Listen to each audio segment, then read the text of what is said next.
Good morning. How's everybody doing out there? Let me know how my audio is sounding, everybody. It's your boy Boogotti NYC, and you guys could have went anywhere. But the fact of the matter that you came here to do our thing at our bottom line, I appreciate you. So come on in, everybody. It's Friday. I'm happy. Hope you guys are happy because it's Friday. Let's turn up, you guys.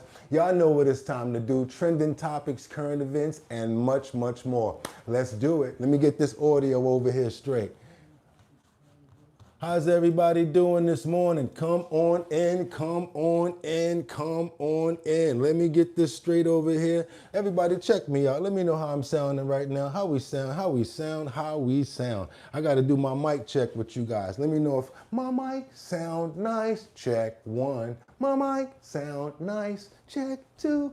Let me know, you guys. Thank you so much, Batty. I hope you're doing good too. Hope you guys out there enjoying your summers. I know you guys got a whole nother life to lead. So I do appreciate the fact that you guys wake up this early and get up in here and get this information from us. And yeah, get with the fam and, check in just to make sure everybody's good. So I'm going to go ahead and leave that alone right about right there, I think. I think I'm going to leave that right about, let me see, I think I got it right there. Yep, that was it. And we leaving that alone. Come on in, everybody. It's time to do our thing. It's your boy. You all already know what it is. Time for our bottom line. Trending topics, current events, and the health and wellness section. It's time to get into it, you guys. Everybody that's here, what's up, Teddy? How you guys doing? Keep on coming in. I see you guys walking in. Grab your seats, get comfortable. I see everybody doing their thing, ready to get it going. Because you know what we got to do, right? We got to get those prayers in the air. I got to make sure we got those prayers in the air for every single person here. We want to make sure that you guys are having a safe day and you guys are comfortable. You got to do your thing, you know what I'm saying?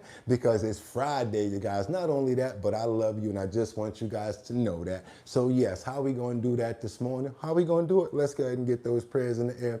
We're going to pray for happiness. We're going to pray for fairness. We're going to pray for cleanliness. How about that? Let's pray for some good, wholesome air and good health. Let's pray for family. Let's pray for respect. And let's pray for each other. That's right. That's how we're doing it this morning, you guys. Who we praying for this morning? We're praying for Jack Welsh. And can't forget about Tony Wright. We got Teddy Marcel in the building that we got to get those prayers in for early. That's right, you guys. Tony Wright, Miss Swanza. Can't forget about 55 Coffee House, Lisa Roy, Mark Dorfman. That's right, you guys. Y'all know how we do it. Wait a minute.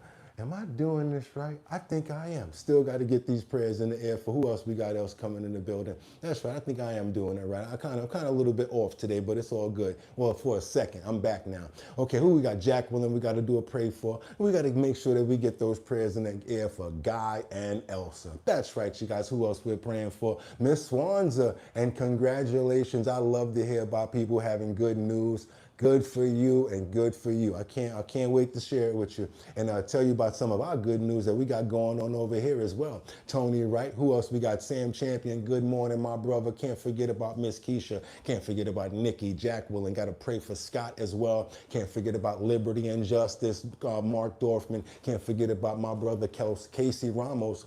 Casey Ramos. Can't forget about Collective, Winter Rising, Angels Among Us. Luigi, got to get Luigi in there as well. I also know we got to get 55 Coffee House Lisa in the building as well. Can't forget about all our family, you guys. Who else we got in here? Guy and Elsa, I already got you. Scott, already saw you too. Scott, got to get you in there. Who is that? Nikki, that's right, and Sam Champion. And you can't forget about your boy Boogotti NYC and Maria Munoz. We got you too. Amen. I almost messed up, you guys. It's time to get this show started. I can't wait. You see, I'm already above the time. Oh, how I always do it. Hope you guys are ready because today, we're about to have a fantastic show. Don't worry about trolls. Let them in because we got some hunters in here today. Want you guys to have a good, exciting Friday. We got a lot to get into and you're in for a good show and a real good health and wellness segment as well. So I hope you guys stick around for that. Let me try to knock down some of this news and some of this other stuff and we're going to definitely get to the health and wellness section. All right, guys? Let's go. Come on in. Keep on coming in. Keep on coming in. Also, while you're coming in, you might want to double tap that screen because we got free merch coming out. That's right. I'm ready to go. and they're ready to go. I said it's time to start the show. I hope you're ready, yo, yo, yo, yo, yo, yo. Whoa.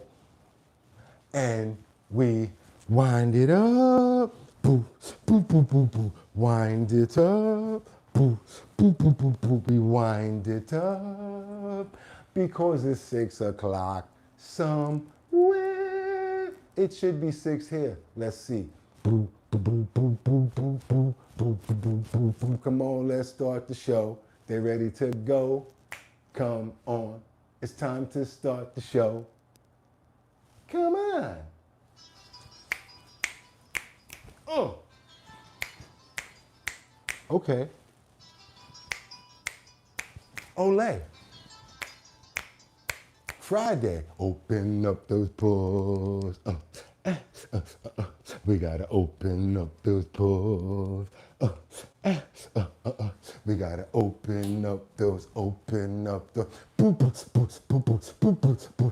It's Friday the 31st. That's right, y'all. 2026. Said I'm your host, Boogotti NYC, and this here's our bottom line. Where we be talking about this and that and chat and this and this and chat. Where we be talking about this and that and chat and this and this and that. Just got me lit. That's right, you guys. It's Friday. We made it, the last day of July. Tomorrow is August, and it's time to get those bills paid. Well, I know you probably paid them already. I understand, but guess what? That much closer to getting back to school. But I hope you guys are gonna enjoy this weekend and get out there and enjoy your families. I hear about a lot of people going on ventures and doing different things. Do us a favor. Show us some pictures on Discord after you get back. How about that? We don't want to see them while you're on vacation. We don't want the robbers to know that you're not home. You feel me? How you guys doing this morning? It's your boy Boogotti NYC here for trending topics, current events, and the health and wellness section. So without any further ado, I got 5 on it. I'm gonna stack 5 videos at a time. All I need you guys to do is stay on topic, stay on point, and let me know where you're chiming in from. We also like to know those gas prices and what state or city that you're chiming in from, because we like to look at the different rates right now and see what's going on versus what they're telling us in the news. The last reports that we heard or that a barrel was a little lower than $90-something. We're not exactly sure what the number was, but what we heard was like around 92 bucks per gallon. I'm not sure. You guys want to look that up? That's another good thing to look into as well. But besides that, it's time to do it, you guys. Like I said, trending topics, current events, and welcome to the Our Bottom Line show. I hope everybody had a fantastic evening and you guys are comfortable, because guess what it's time to do now? Let's get into these titles. Let's go. It's time to work, you guys. Iran's huge mistake going after U.S. troops. As you guys may or may not know, you saw the situation a few days ago where Iran went after a few U.S. troops and it did not go well. A lot of the drones were intercepted. President Trump found out about it, and guess what? Didn't like it and decided to, you know what, just put a boom, boom, boom on them even further. So I think we started all over again. Last night, crazy bombings going on right now. I mean, last night, we got the information, you guys, and yes, it's kind of resemblant to what we're seeing right there in the titles, because it's coming down. It's raining out there right now. Now we got to keep on moving forward, because we also got more follow-up information from one of your, oh God, I don't even want to make a joke about this. Dr. Anthony Fauci's Hollywood support. Is it bringing criticism to the Senate meetings? As you guys know, he was almost Man of the Year. He was on the front of the Time magazine, Esquire, and so many other magazines. So he was getting a lot of fame and vanity out of this position. And also follow-ups and interviews from Oprah. All of these different people that were looking up to him and hailing him as he was some sort of god. But all of a sudden we read the diary and we find a little much different information. We're going to get into that as well, you guys. Let's keep on moving forward, because last but not least, we've got the death toll that actually rises in a huge earthquake that hit Japan. You guys are many missing out there in Japan as well. We've been reporting this story for at least about a week, and yeah, 7.1 magnitude earthquake. People were stuck in shopping malls. You guys saw that right here yesterday. So guess what? It's time to do it. Grab your water and your tea and your 55 coffee, and let's do our thing right now, you guys. It's time to get into some breaking news. Time for me to go ahead and let you guys know what's happening out there in the world. We're going to get right into it, as Waters basically says this is a full-on body blow, going right into the topic and seeing what's going on with Iran. Come on, you guys, let's get it. Welcome to the show this morning. Let's go. Fox News alert, light them up.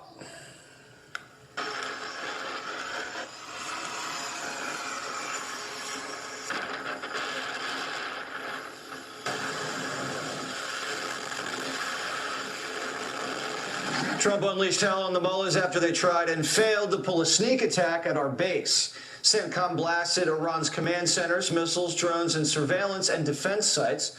This could be the opening act, because Trump was handed a 2-week plan of nonstop attacks by CENTCOM Commander Admiral Brad Cooper, who's been reportedly jockeying with raising Cain for Trump's ear.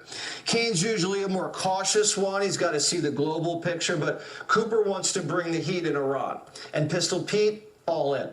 These wouldn't be tit That would be Hegseth for tat strikes. This is a full-on body blow meant to cripple Iran and drag them back to the table. And Israel already saying Trump's prep for something, quote, bigger than we've seen before. The president's in go big mode, ready to wipe out whatever fight the enemy has left. It would be actually bigger and more comprehensive than what Epic Fury has, because we have more targets through intelligence to take care of, and we also are at full magazine depth to deal with those targets. So it would be an all-out attack on their weapon systems every single day, 24/7, not just a 2-hour attack that we saw last night, but this is daylight attacks, night attacks, and they're going on for a couple of weeks. We're armed and dangerous. The War Department struck a multi-billion-dollar deal for more Patriots. They're valuable. The Patriots have been protecting Saudi oil out in the Red Sea. The Navy also ordered 9 new attack ships, each one holding 40 Tomahawks and the Future Hypersonic Long-Range Strike Missile. And they run on nuclear, so no need to refuel for about 33 years. Jesus Christ. Let's keep on moving forward, you guys. Wow, I didn't even know about that. Whoa, let's keep on going. We got more. We got to get on over to Japan right now, a more dire and pressing, well, not more, but serious magnitude situation. That's right, you guys. I told you the death toll's rising as major earthquakes hit Japan, and we've been showing you guys the aftermath all weekend. Come on in, you guys. Let's go. It's Friday. Let's get it.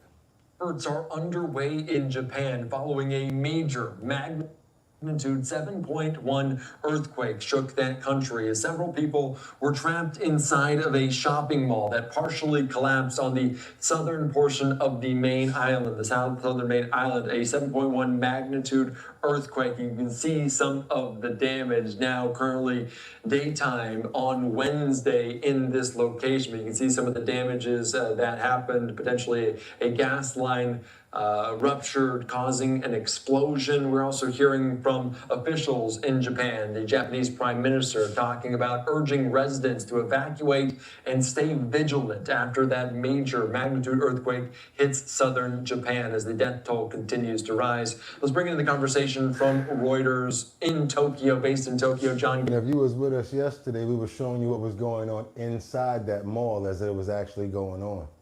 John, thank you so much for joining us right now. What's the sense, what's the feeling, what's the latest you can tell us about this earthquake?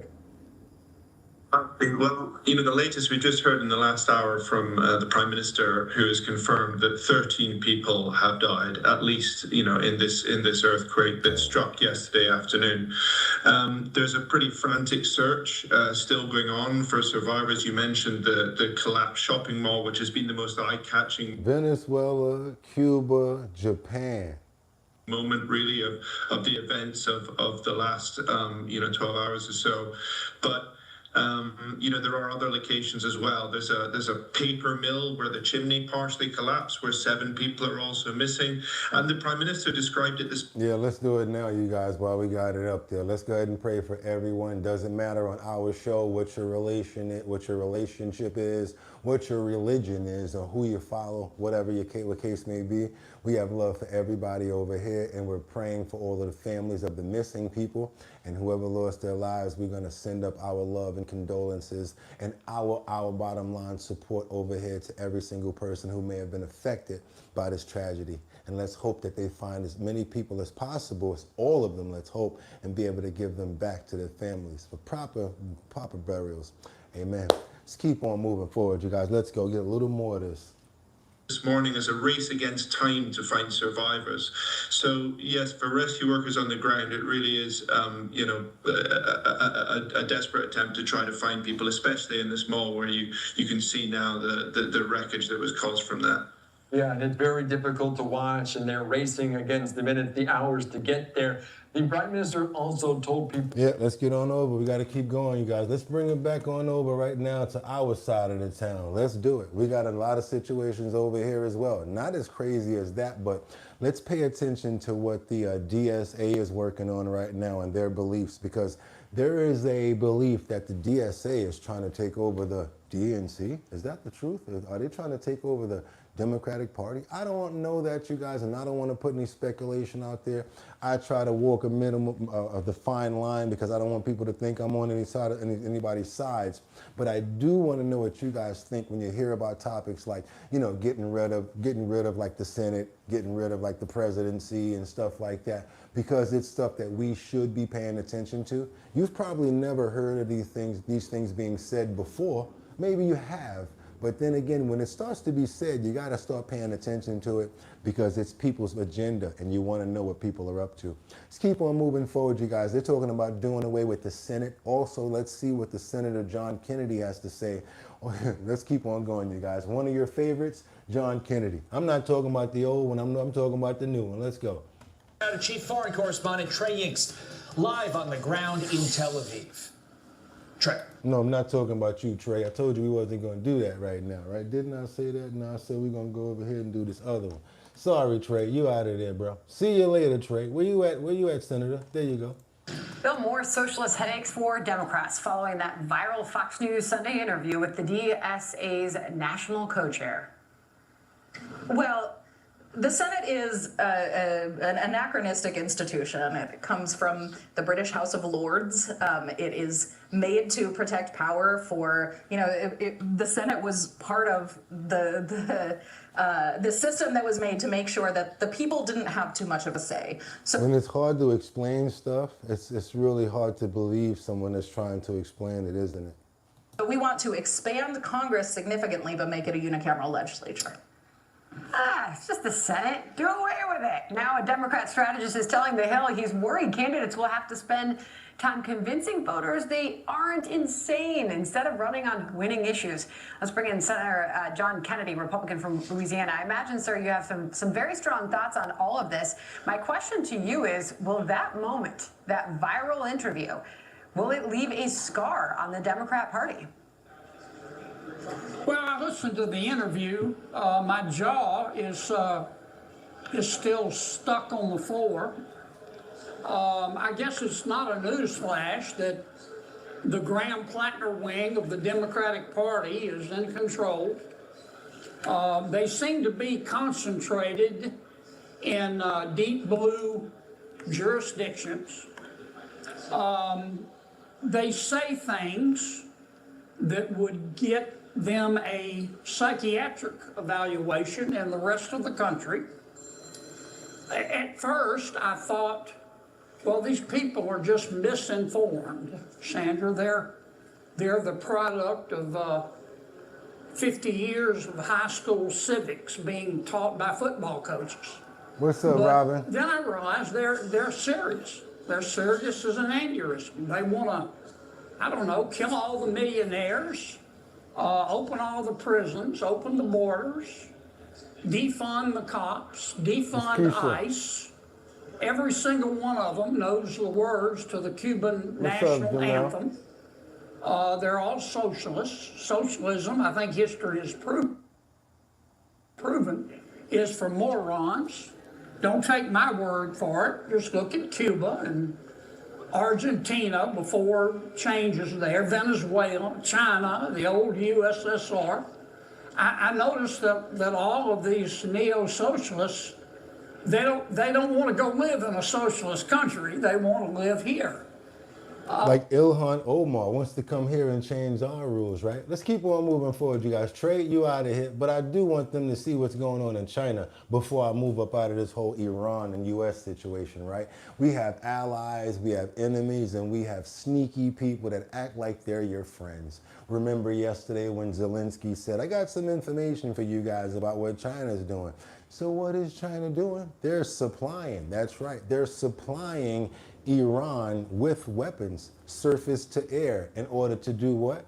Bring our boys down. Yep, they found out, but they're trying to say, we're not sure about it, we don't know. Let's get this report right now and see what's going on. And you guys, we got some merch this Friday. Come on now. Y'all know y'all got paid today, so boom, boom. How about some free merch from me? Let's go. Let's see what we're going to do today, you guys. Let's try to get up those likes today to 300. I'm sure that we possibly can do it. We may have enough people in here already because I would love to send you guys some keychains. I got about 6 of these that I'm going to be sending out. 6 of the Our Bottom Line keychains. Also, we got 6 of the Our Bottom Line decals that's going to be coming out as well, you guys. All you guys do, get those likes up to 300. I'll be randomly selecting 12 people. That's right. Send me an email. You already know I make sure I keep my word. Send me an email. I'll make sure you guys get it sent to whatever address you guys send to me. That's right. 12 people. All you got to do is get those likes up to 300 today. And that's all you got to do is press those 3 dots. Boop. And that's easy right there. And if you want to subscribe, go right down there under me and hit that subscription because we're working on 74,000 subscribers. And we're right there, you guys. We're almost at 74,000. Let's keep on moving forward, you guys. Yeah, I want you to see what's going on with China and are they really being a friend or a part of the problem right now? Let's keep on seeing what's going on with this. Let's go. The U.S. launching a new round of strikes on Iran, but the Islamic Republic may soon be receiving some backup from China. A new report says the following, quote, Iran is expected to receive within weeks a first shipment out of up to 400 Chinese-made shoulder-fired air defense missile launchers. The purchase, valued at $60 to $70 million, is one of Tehran's largest known efforts to strengthen its short-range air defenses. Here's what President Trump had to say when asked about this report. Well, that would be surprising. I mean, things like that happen, but that would be surprising. He told me very strongly he wouldn't partake, but he knows I'd be quite disappointed. U.S. Ambassador to NATO, Matt Whitaker, joins me now. Ambassador, the Chinese-made weapons would greatly increase the threat to our pilots on missions over Iran. How should we respond to this? Good morning, Todd. First, this is a very concerning report, and obviously China needs to stay out of this fight. It's not their fight, and the United States will pay very close attention if there are already attempted arms transfers from China to Iran. Likewise, for Russia. But, you know, this is where the United States and President Trump stands in a position of strength. We have all sorts of both military and economic ways to deal with this type of situation. Not going to get ahead of the president, obviously, but, you know, he has a lot of options as to how to deal with this before it happens and if ultimately it would happen. But I still hear what you guys are saying. China made, it might not be good, but just the fact that they're doing it is a terrible thing. It's really a terrible thing. Let's keep on moving forward, you guys, because you know where we're going, right? That's right. And if I can make it there, I'll make it bum, bum.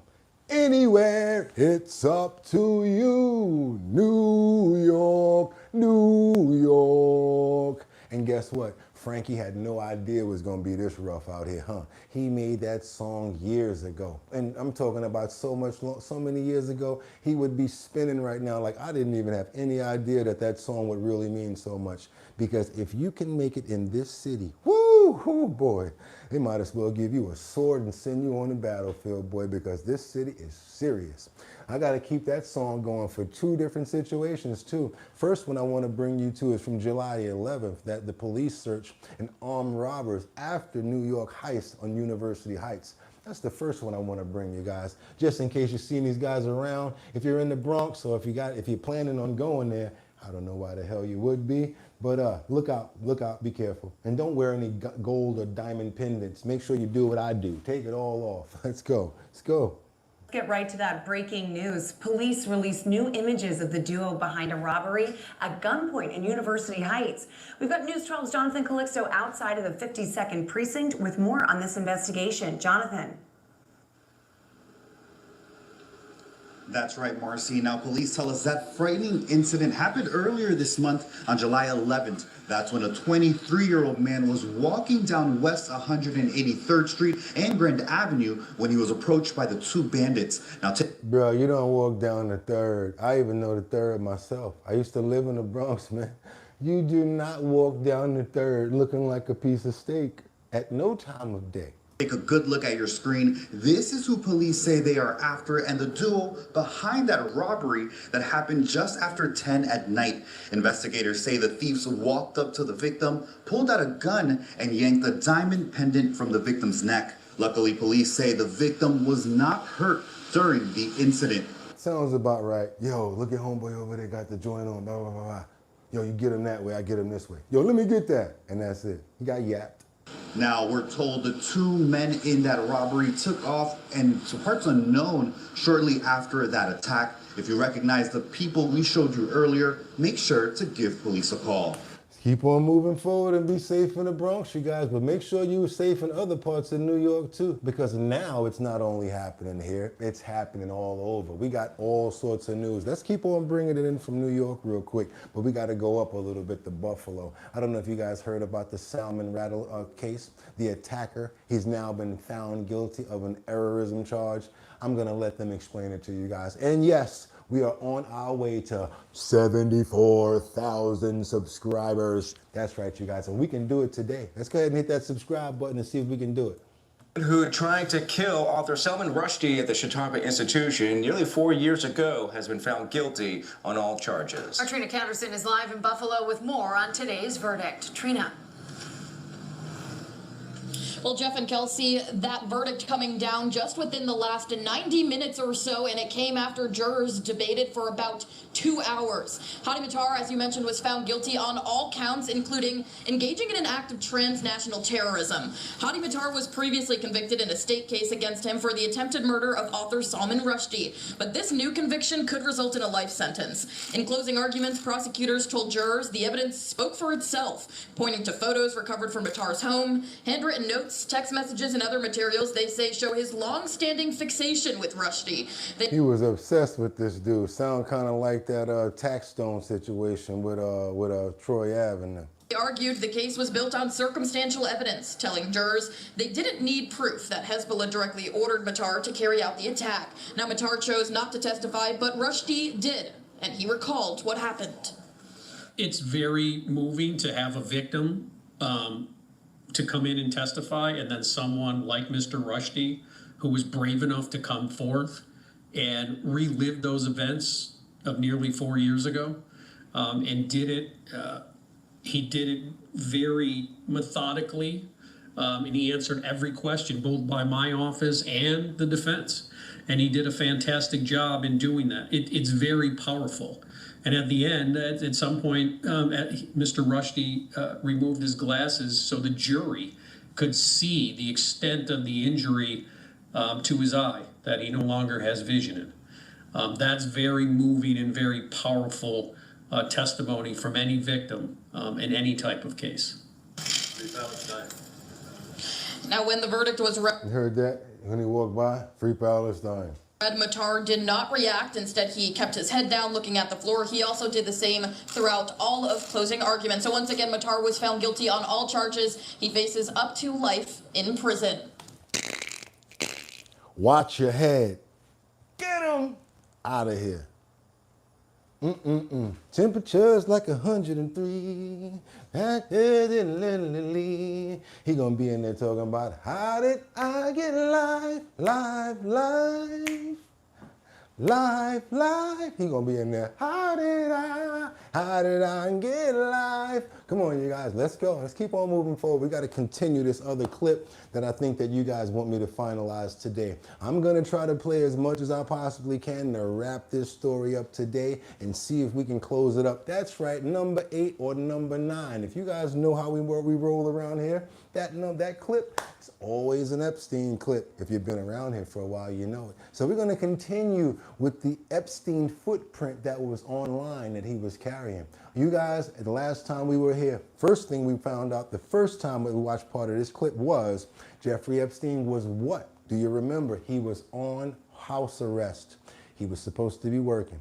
Number 2, there was a sheriff that came to check and see if he was on house arrest and did. Number 3, while he was on house arrest, he had on an ankle monitor. Number 4, it's alleged, and they have some sort of what's proof, that there were women inside of his home while he was on house arrest and supposed to be going on work release. He was actually engaging in you know what with these women.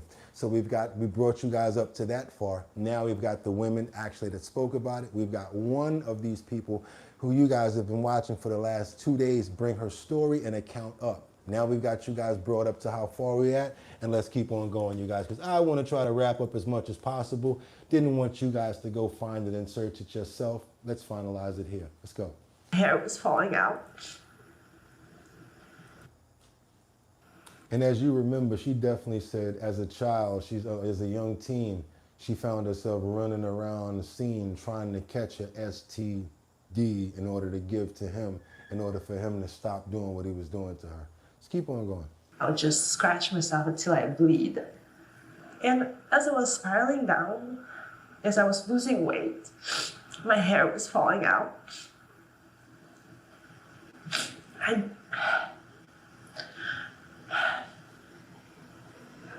Do me a favor, all of the people that think everybody that's talking crap, everybody that's saying something about Jeffrey Epstein is a liar, or if you got a problem, you think everybody that's a victim is actually that's lying, or you think they're in it for the money. Just want to let you guys know, we've heard it all along. If you want to save yourself the thumb work, you can just save it, because we don't even want to really hear it over here. You know why? Because we believe that everybody can't be lying. Okay, let's say a couple of them are, but everybody can't be. Let's keep going. So get you guys, to save you guys some thumb work. You feel me? Let's go. Kept this secret inside me for so long.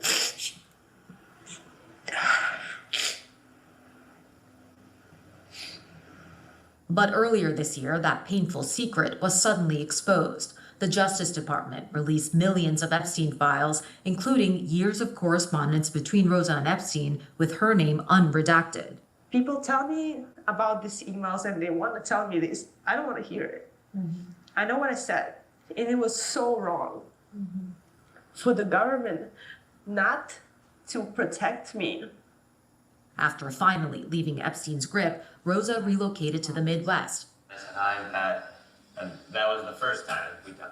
That walk through the gym is one of the most beautiful things I've ever seen. Another chance encounter with her now husband, Pat, helped turn her life around. I am in the photo wearing something Jeffrey Epstein gave me. One person from MC Squared that Rosa recently reached out to is Jeff Fuller, the agency's former president. She says unlike some others, he has not responded, but Fuller recently told CNN that he never saw any abuse at MC Squared. He said, "I'm really sad that nobody said anything." And with how heartbroken I am already, that made my heart break even more. I guarantee if Jeff Fuller to book his daughter for a photo shoot right now, that would be the last place he would want to send her there.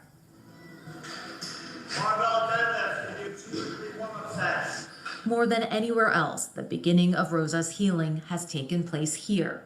the gym she now co-owns with her husband. My happy place, right? She works primarily with kids and women, including fellow survivors. My first reaction when I meet somebody, I feel extreme pain for them. And I'm almost like echoing the pain in me. Until now, Rosa has only spoken briefly about Epstein's abuse in public. She said she is finally coming forward with her full story for one reason. I hope somebody hears my story and finds themselves in the same place, would reach out to me and say, help me. I hope my story, when somebody hears it, they'll pay more attention to adults around the children, around immigrants, around the people who are easy targets. Rosa's own recovery is a... That's a good way to end it, right? With a cute dog, right? Now, let me tell you guys what this was if you do want to go watch the entire thing. It was Epstein Survivor. I never told anyone about this. And yes, it was on CNN, because we watch CNN, Fox, PBS, ABC, everything. And we don't judge the network. We look at what the people are saying, and we're smart enough to dissect and get the information ourselves. Let's double tap that screen and get those likes up, you guys. That is going to be the end of that. I can go ahead and wipe that out and get that over.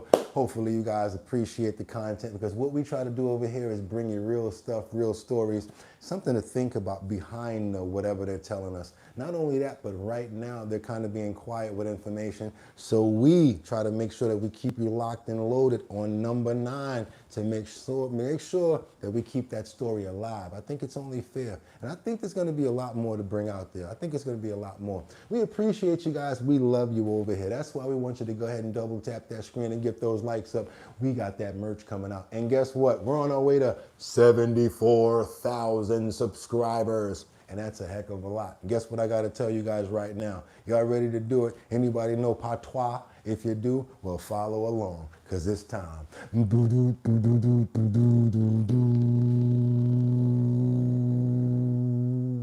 Mom dummy, the is a super cat, now they use a dumb dummy. The is a super cat, now they use a dumb dummy. The is a super cat, now they use a dumb dummy. Dummy, mom dummy. Let's keep on going, you guys. Zorhan Mamdani, the mayor of the city, the one that you guys voted in. Let's keep on going, you guys. Could someone shine some light on this condo situation that's going on? Because there's some questions that are being asked. If there's a question about that rent, they want to know, and that could be up to $60,000 a year, you guys. So, yes. If you have a second home or a condo in the city of New York or the state of New York, I'm sorry, the city of New York, you could now be paying up to $60,000 extra a year. That's if that condo is worth up to $4 million, $3 million or something like that. Let's say it's worth a little less, you're going to be paying probably about $20,000, $15,000 is going to be the least that you're going to have to pay extra in order to have one of these condos now, if you can afford it. That's going to put a lot of questions on people if they decide to stay or if they decide to leave. Let's get on up. Let's keep on moving forward, you guys. Let's go. Let's see what Zorhan's up to, and let's see if he can try to answer a question, because it doesn't seem like he answered this woman's question at all. I have 2 questions about the second home tax. I don't speak French. So the letters that were sent out. No, I'm not even going to try now. No. So the PAT tax, as I call it. The Department of Finance sent letters to people who, for example, I spoke to a woman who lives in a co-op.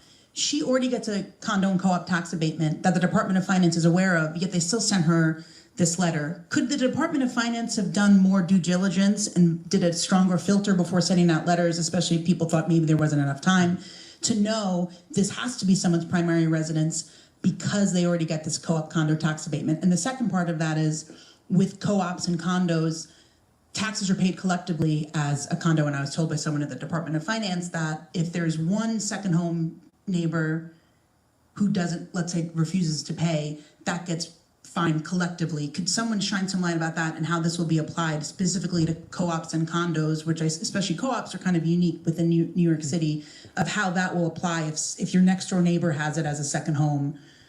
and all the taxes are paid collectively. So she's basically trying to say, if these people already have an abatement, why are they still being contacted about this money that they don't have to, that they shouldn't have to spend? And also, yeah, what is it, your system, or you guys just trying to overlap and make sure everybody get this information? What's going on? I'll answer the first question and then pass it over to our commissioner for additional details. What I would say is that the Department of Finance identified homes that may be subject to the surcharge. As we know, this is a surcharge on non-primary residences that are worth more than $5 million. And so when you're saying $5 million, now you're talking about, I'm glad he said that, because now you're talking about, let's say about 65 to 67,000 extra that they'll be paying in taxes if they have these units. As required by the law, the Department of Finance sent informational resources to homeowners to ensure that they understood the tax, that they understood the options before them, and also, if they did not believe it, to apply to them. Don't try to make it in New York. And also, you can't even try to do an Airbnb or anything like that, because that's against the law. You get a whole bunch of fines and fees for that. The only way you'll be able to Airbnb your unit out or your home out is if you go past 48 days. And you guys know that other law that somebody smart just said, right? You know what happens after 30 days if somebody decides to get mail in New York? They're a resident. And now if they don't want to leave after those 18 days, you got to take them to court. And it could be up to 6 months to a year. You fighting to get your place back. May have to pay your rent, utilities, and everything. But do they care? Nah. Let's take it from them because they're rich. Everybody's not rich. And that's why I get angry at a lot of people. They always say, yeah, well, you the landlord, you got a whole bunch of money. You this, you got whatever. Then I look at these people like, do you have any idea what it costs to operate, what it costs to own a unit, a building, what it costs, what's the actual return on the investment? It's really not that much, especially in New York anymore. I have no idea, but they always look at it like, oh, you're rich. Why? Because I bust my butt and I got a property and I used the credit from the first home to get the second one. Now I'm trying to make a decent wage and a life out here, and you guys are making it even harder for me. You guys, tell them about the construction for the second units. Tell them about all the light, all the utilities, and tell them about all of the stuff that you guys have to fix, especially if they got kids. Oh, I'm going there. Oh, Boogotti, chill, don't diss the kids. The kids? Ha ha. Man, I would have been got in trouble if it had to do with me going to trouble. You got any kids? Nope, can't come here. I know I'm wrong, but there's certain people that are good with their kids, and certain people that's just like, do what you want. I know what I'm talking about. Let's keep on moving forward. This stunt don't know what he's doing at all. That they had the time in order to be able to appeal. Commissioner, you want to add anything? As the mayor indicated, we did use existing information to identify impacted homeowners for the non-primary resident surcharge. In the specific example that you gave, we can look into exactly what happened, but we used existing information that we have, and it could have been that we don't have updated information on. Thank you, Beyond, for keeping it 100 and trying to play me out. We got a new thing right here because certain people are not here right now. So let me just tell you guys, and I appreciate that, Beyond. I really appreciate that. I love you guys. I love you right now because y'all holding me down. Everybody that's doing that right now. So this is how we do that from now on. Normally, I'm not supposed to say anything, but the certain mods are not here. So to anyone that can't hear me right now with my volume on 9, I'm going to need you guys to go get a real phone and get up off Fisher-Price, because Fisher-Price is not a good company to have a phone made by. I'm telling you guys that right now. Let's keep on going. Let's go. The applications, the filings, the exemptions, but we did use all the available information that we had in order to determine the residency status.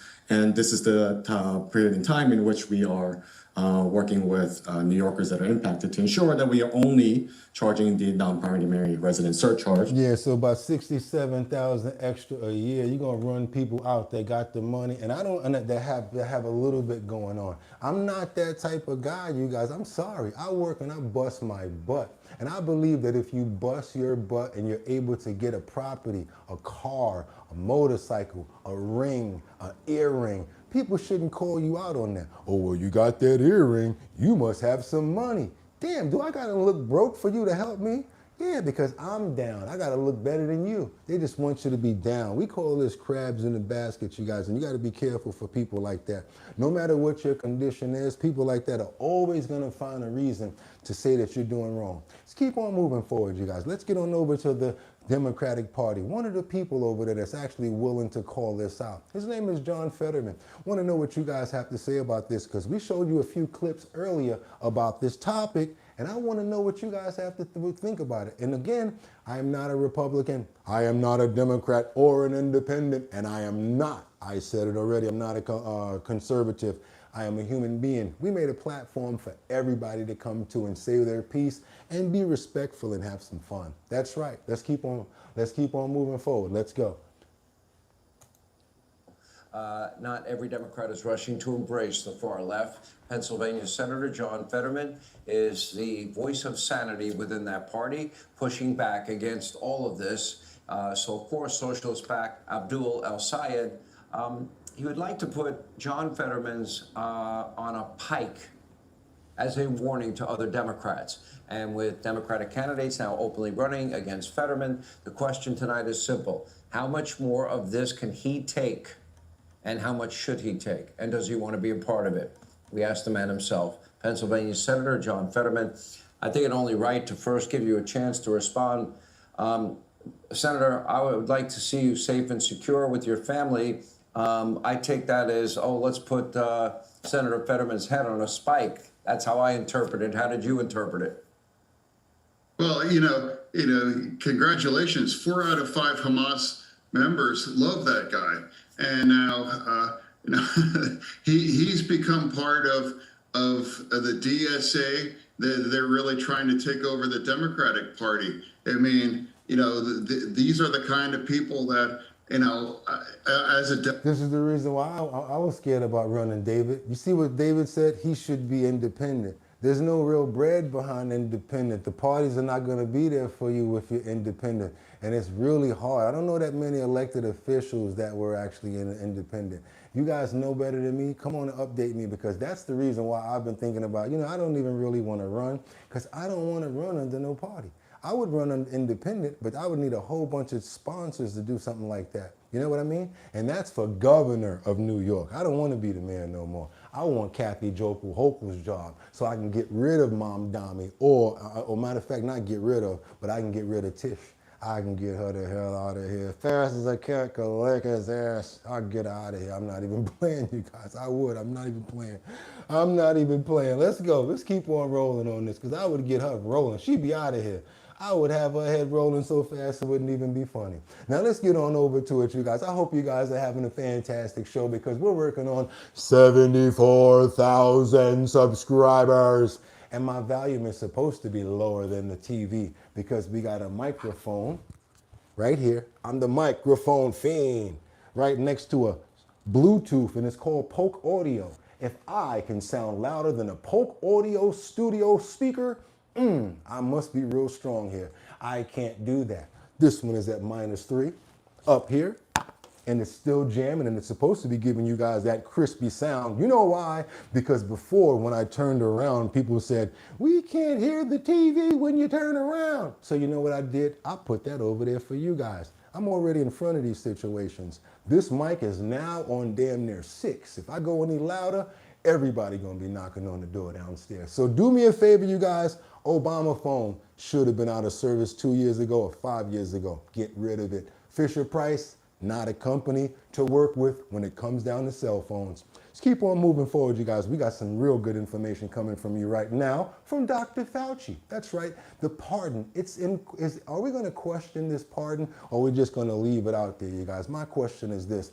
Got a lot of people here that have conversations about that. Oh, leave the Dr. Fauci situation alone. People are just using it as a smokescreen. You know what I noticed? People say the same thing about Jeffrey Epstein's situation. But then when I go look at those victims, I say, nah, Boogotti, we got to keep on pushing and getting this information out here. Because if there's some information that needs to be taught or said, let's at least investigate it. And that's why we don't worry about the networks or where we're getting the information from. We worry about each other and how we're going to dissect this information. That's what we're supposed to be doing. That's how we do it in life. let's get on over here and see if this pardon is in question. Well, it is, but no response.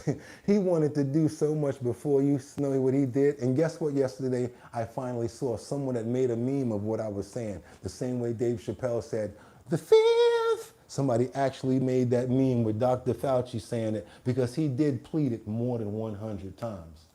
Long. And before I conclude, if I can just put up our pardon.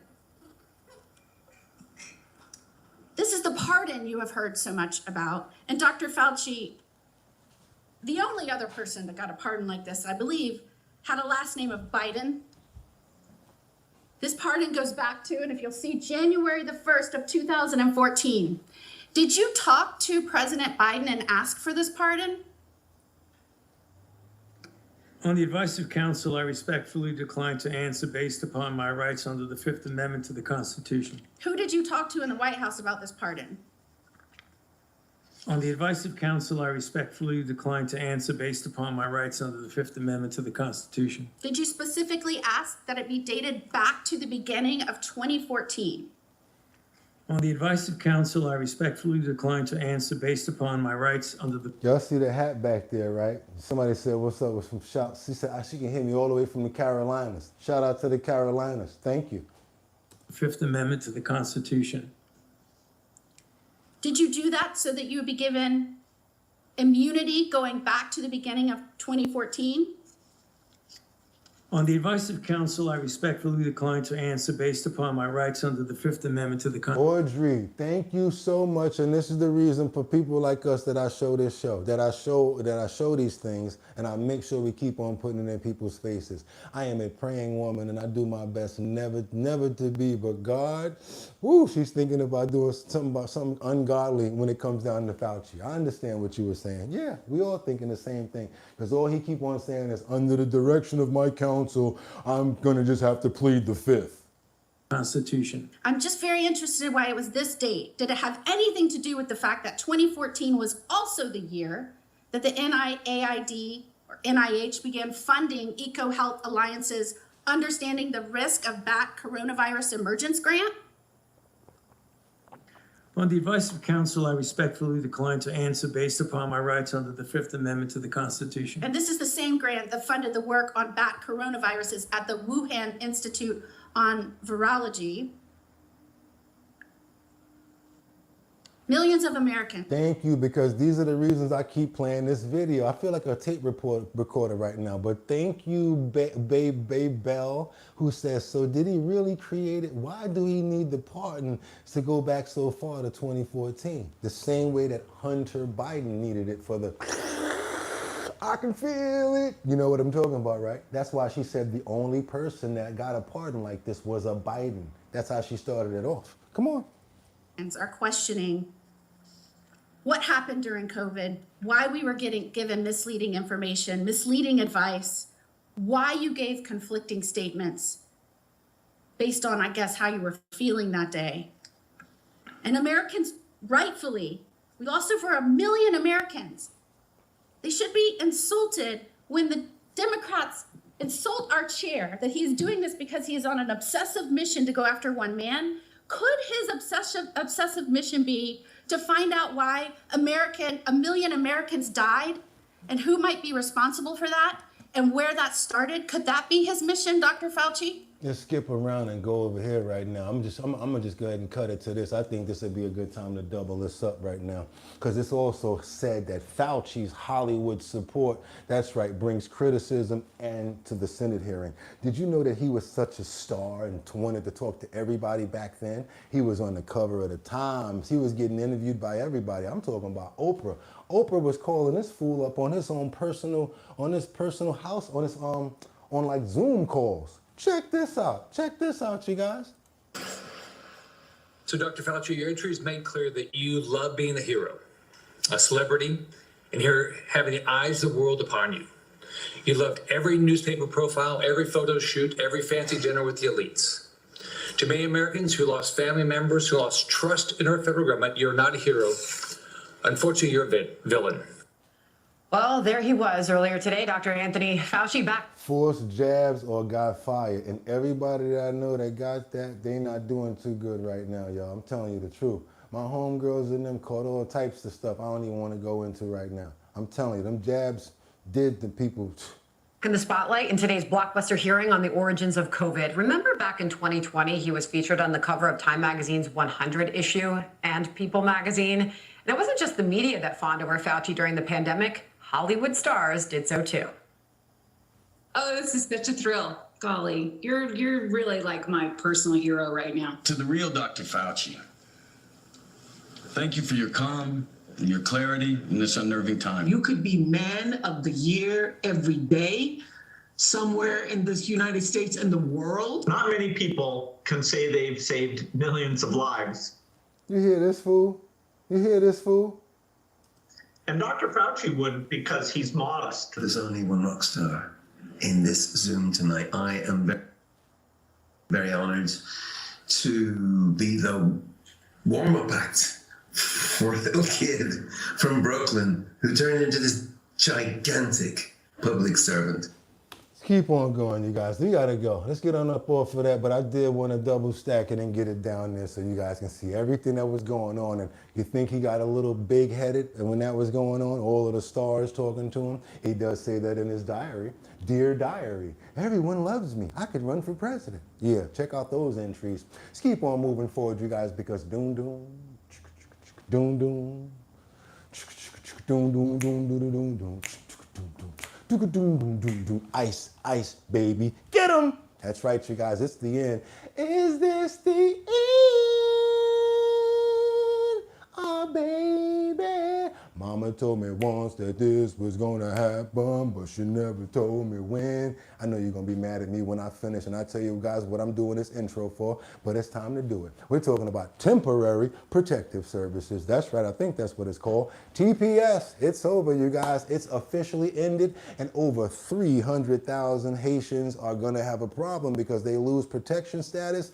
And what's next? What's next is their jobs have been contacted and said, you guys, if you hire them back to work, you're going to be in trouble. And guess what? We got a lot more coming in on this TPS situation. Let's get right into it, you guys. Also, just want you guys to know, also, we're giving away 6 of the Our Bottom Line keychains if we can get those likes up to 300. And we're going to be giving away 6 of the Our Bottom Line decals. We got to get those numbers up to 300, you guys. Let's get those likes up. This way it makes sense to send it out. Get 6 here and 6 of the Our Bottom Line decals. Send your emails to bridgethisllc@gmail.com and make sure you give me an address where you want your merch sent to. Tonight, U.S. officials confirming after days of confusion that the temporary protected status for more than 300,000 Haitians living in the U.S. has officially ended, leaving them without jobs and at risk for deportation. They have done nothing that deserves inhumane treatment, nothing that deserves them to be shackled. Homeland Security now telling businesses they can no longer legally employ Haitians who had TPS status, which was granted after the devastating earthquake in Haiti back in 2010. One industry concerned about this change, the elder care industry, because since 2010, many Haitians have taken jobs in nursing homes or senior living facilities as assistants and caregivers. I gotta say something though, for the people that work and really take care of the seniors, that's a real hard one right there, you guys, because they're scared to come back to work and they've been advised not to. Ohio's Republican governor says Haitians have helped revitalize part of his state. It is not in the United States' interest, certainly not in Ohio's interest, to have people who are working every single day, who are supporting a family, who are buying houses, fixing up old houses, starting businesses, and then put deep roots in this country and really are contributing and yank them out. But the Trump administration argues temporary protected status means just that, temporary, not permanent. America's doors are closed fully to asylum seekers. Critics of the plan worry Haitians will now be sent back to one of the most dangerous countries on earth. It includes children who have been born here and are American citizens. This ruling also affects Syrians who had similar protections. And that's not only it, you guys, because they cracking down. What if I tell you that doom, doom, doom, doom, doom, doom? I guess I got to find a name for these fools too, because TSA, Whoop, working directly with ICE. That's right.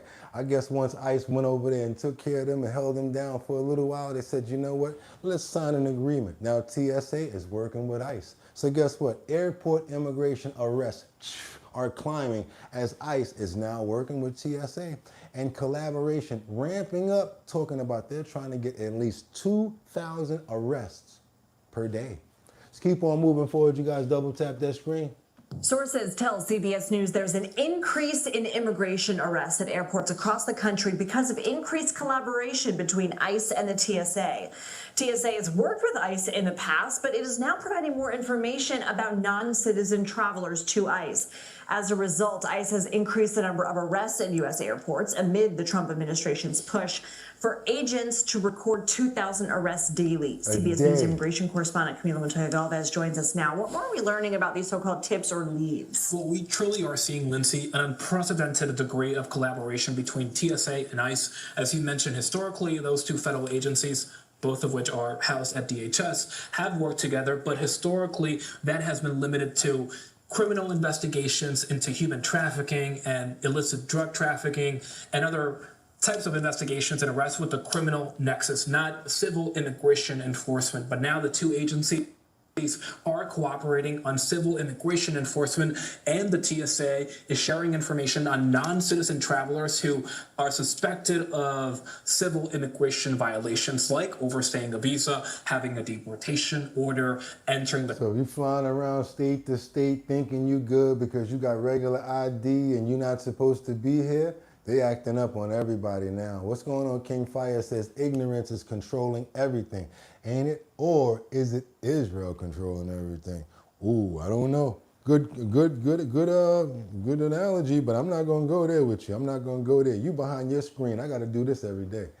The country illegally at some point, even if they have no criminal records. And that's an extra 730,000 people somebody just put down there. I don't know if the math is correct, but sounds about right. That's right, you guys. And you guys remember how they were rolling over here, right? Just crossing over the bridges and coming over the hills, over the river and through the woods.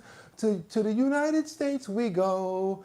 The leader knows the way to carry the sleigh so we can get some dough. Oh, yeah, because once they got here, they got really protected and they got taken care of. So I guess they're thinking the same thing in Spain. Is that really what they're doing? I'm sorry, is that in Spain? Yep, they're in Spain going insane. You guys, you know what I tell you all the time? We go everywhere across the globe to get content, to get information. Come on in, you guys. We got some migrants that are storming the city's borders right now.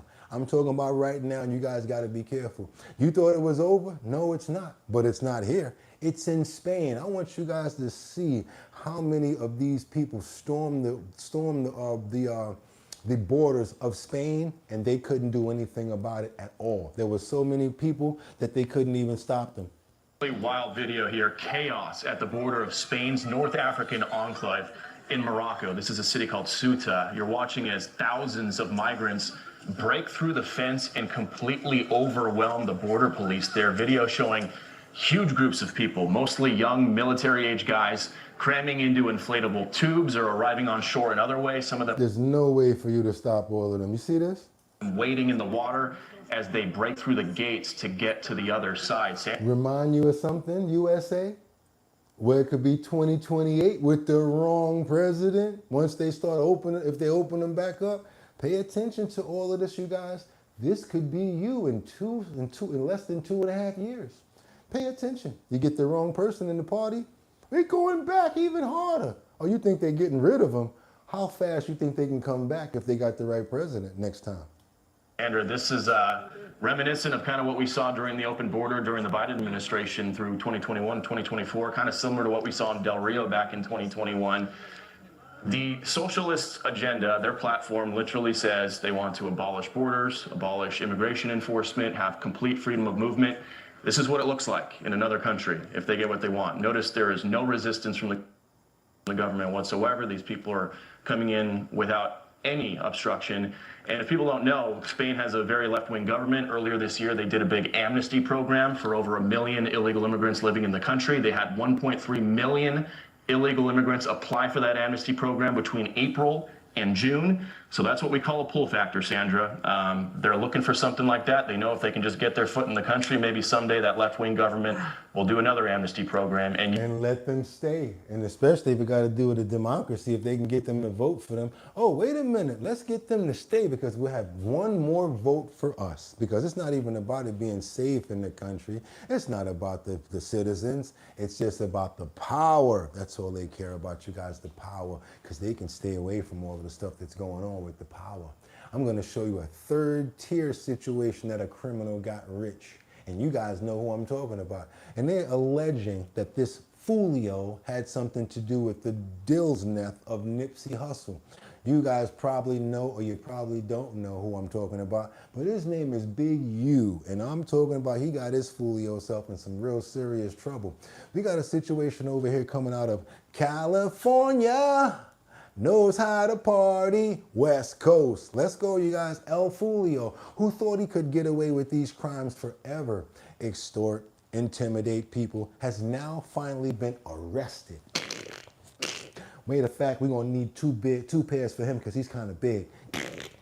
That's right, you guys. Watch your head. That's right, watch your head. Talking about Big U for intimidating people. He's now been arrested, and hopefully these new charges will stick. I don't even care about it no more. I'm being honest with you. I can't stand people like this. You got to go check in when you go to LA and all of that. You ain't checking in nothing. When I went to LA, I ain't checking. I just went where I had to go, went right back to the hotel.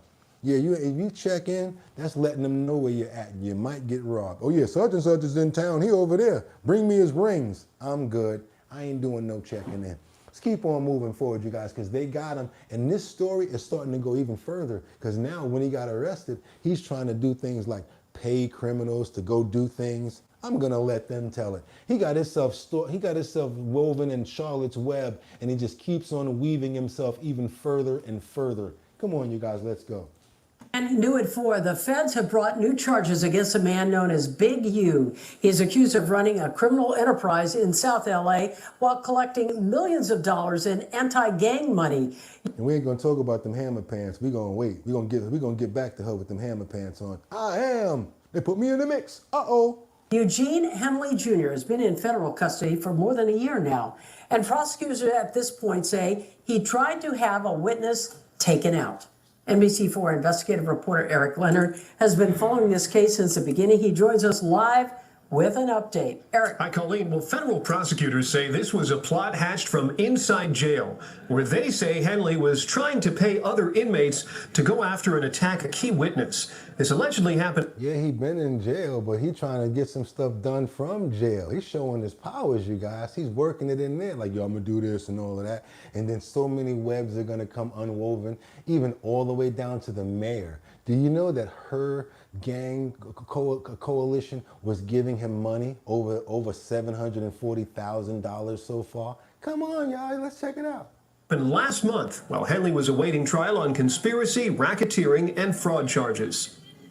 This is Eugene Henley Jr. in a sketch from one of his initial appearances in federal court after he was arrested last year. Part of the initial case accused him of diverting public and donor money from his gang intervention programs and enriching himself. The feds say while he carried himself as a reformed gang leader working to prevent violence, in reality, he was still a shot caller on the streets, running a large criminal organization. And they tell you that when you get into hip-hop, you got to make your choice, bro. You can't do both. You can't do both. Henley operated Big U Enterprises, a mafia-like organization that utilized Mr. Henley's stature and long-standing association with the Crips criminal street gang and other gangs here in Los Angeles to intimidate businesses and individuals in our communities. Now, 17 months after that arrest, the feds have brought new charges, alleging that Henley hatched a plot from behind bars to take out a witness against him.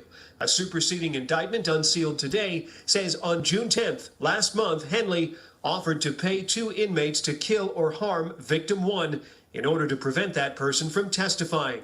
You can't fix stupid. Come on, let's keep going. There are other new charges that allege Henley was involved in moving women across state lines for prostitution. And we call that trafficking. Let's keep going.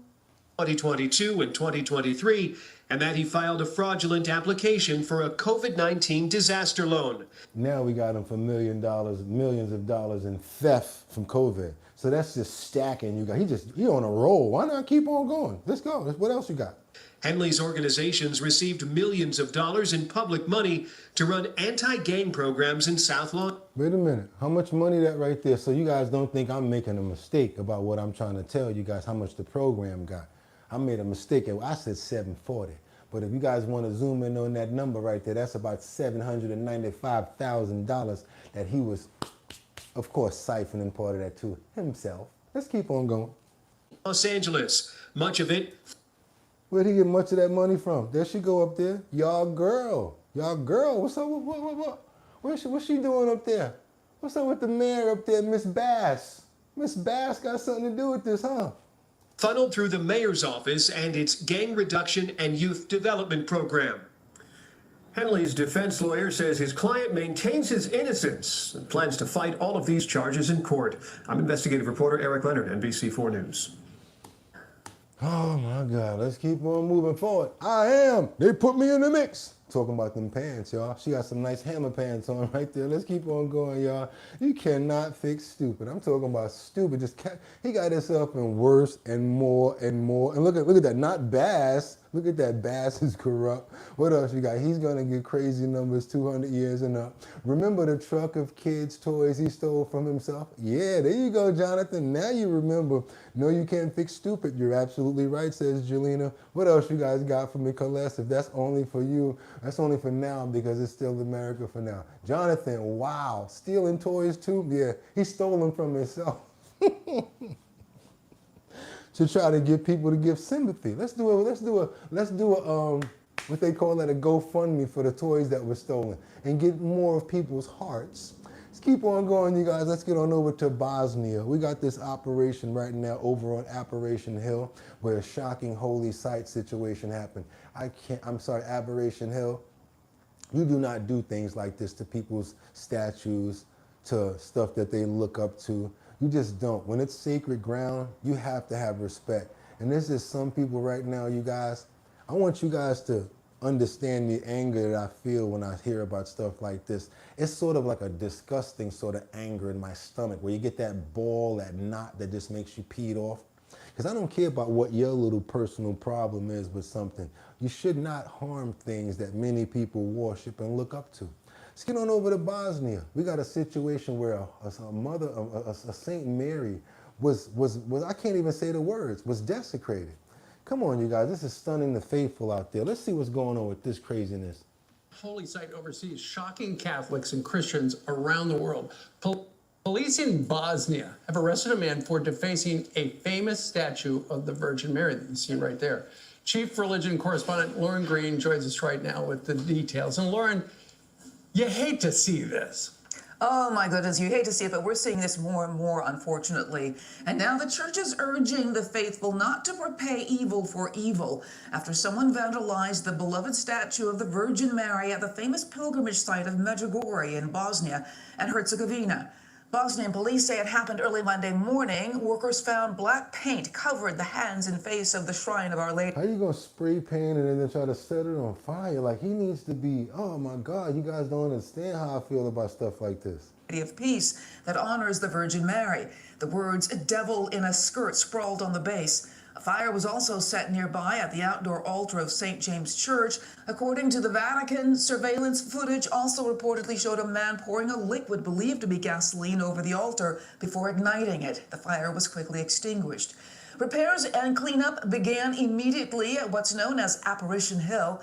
Since 1981, Medjugorje has attracted tens of thousands, if not millions, of pilgrims after 6 children reported seeing visions of the Virgin Mary. There have been reports of healings as well as the Virgin, the Mother of Jesus, appearing and giving messages to the faithful. Even if not, you don't touch that, man. You don't touch that. You need, oh man, some people. Oh, I know I shouldn't think that way. The Vatican has never affirmed the sightings, but 2 years ago it gave a green light for Catholics to continue flocking to Medjugorje, recognizing, quote, the positive spiritual fruits associated with the shrine.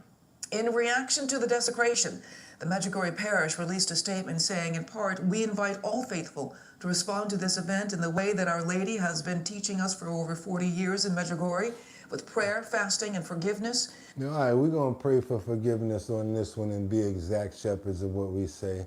We want to pray for healing, and we want to pray for forgiveness, and we want to pray for the person that did this, because I was going to think the other way, but maybe I do think I need to think different. I need to calm down. Yeah, I'm going to try to think the right way, because this is a very sacred piece. But I just wanted you guys to see how angry it could make somebody. It was terrible, just terrible for something like this to happen. We pray for the conversion of the hearts of those who committed this act. Amen, you guys. A suspect Amen. has been Amen. taken into custody. Authorities have not released an identity or a motive. The shrine remains open to the public. Ooh, I think I need to follow up with that case. I wonder what type of time or type of punishment that he should get for that. I don't know what you guys are thinking, but I think there should be some rather very serious punishment for something like that. Real talk, real talk. Let's pray for forgiveness, because that's what we're supposed to pray for. And it wasn't damage where they kicked it down or anything like that. Okay. He's going to have to meet with his maker and deal with that in the afterlife. And when he gets wherever he go, he's going to have to deal with that himself. Amen. Ain't got nothing to do with that. Let the Lord handle it. Let's go. Let's keep on moving forward, you guys, because we got some serious thieves out here. And we're going to go over to Philadelphia. Let's go through my Philadelphia story real quick. If you haven't heard it before, I'm going to try to talk real fast like this. One day I met a girl. She was real pretty. I was like, oh my God, let me get your phone number. She said, okay. She gave me her phone number. She lives in Philly. I was only out there for like the weekend. I said, okay, cool. Brought myself back to New York City. And I said, you can know what? We'll stay in contact on the phone. I called her up. We're going back and forth for a couple of weeks. Next thing you know, she's on her way to work one day. And I'm talking to her on the phone, and she's like, hey, everything's going good, da-da-da. It's nighttime. All of a sudden, she said, I'm going to have to call you back. I said, why? She said, I'm about to get robbed. I said, stop playing with me. What are you talking about? She said, yeah, I'm about to get robbed. They'll probably take my cell phone and take my money, but I'm used to it. I said, what? Next thing you know, the phone went dead. I said, yeah, whatever. Must be cheating, probably getting with some other guy or something like that, right? Nope. 2 days later, she called me back. Hey, how you doing? I said, what's up? What happened to you? Oh, they robbed me, but I'm doing this and I'm doing that. I'm going over here. I said, whoa, whoa, whoa, whoa, whoa. We got robbed the other day. You're not even going to tell. Yeah, well, it's like the 5th time that happened. I'm so used to it. Some people get so used to things like that happening to them, it's nothing. Philadelphia, get yourself together. Let's keep on moving forward, you guys. We got 2 card shops that was targeted in an overnight break-in for Pokemon cards. I mean, you know how much money they're getting for them Pokemon cards right now, right? Check this out, you guys. Let's go to Philly. Now, ain't too much brotherly love over in Philly when it come down if they're trying to get their ribs from stop touching their back, huh? At 11, the big story on Action News is this smash and grab caught on video. The thieves went after a stack of cards that are worth a staggering sum.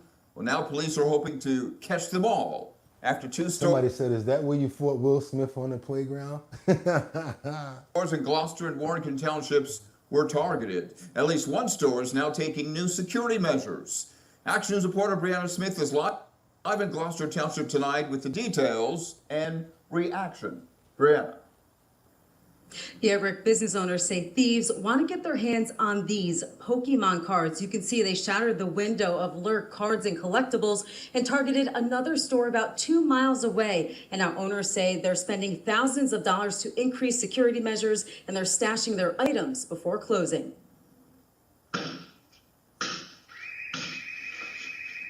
This surveillance video shows the moment 2 suspects used hammers to break through the glass door at Lurk Cards and Collectibles in Gloucester Township around 2 a.m. on Wednesday. Everybody and their mother wants to collect Pokemon cards right now, so I'm not as shocked, but it is unfortunate that it did happen to us.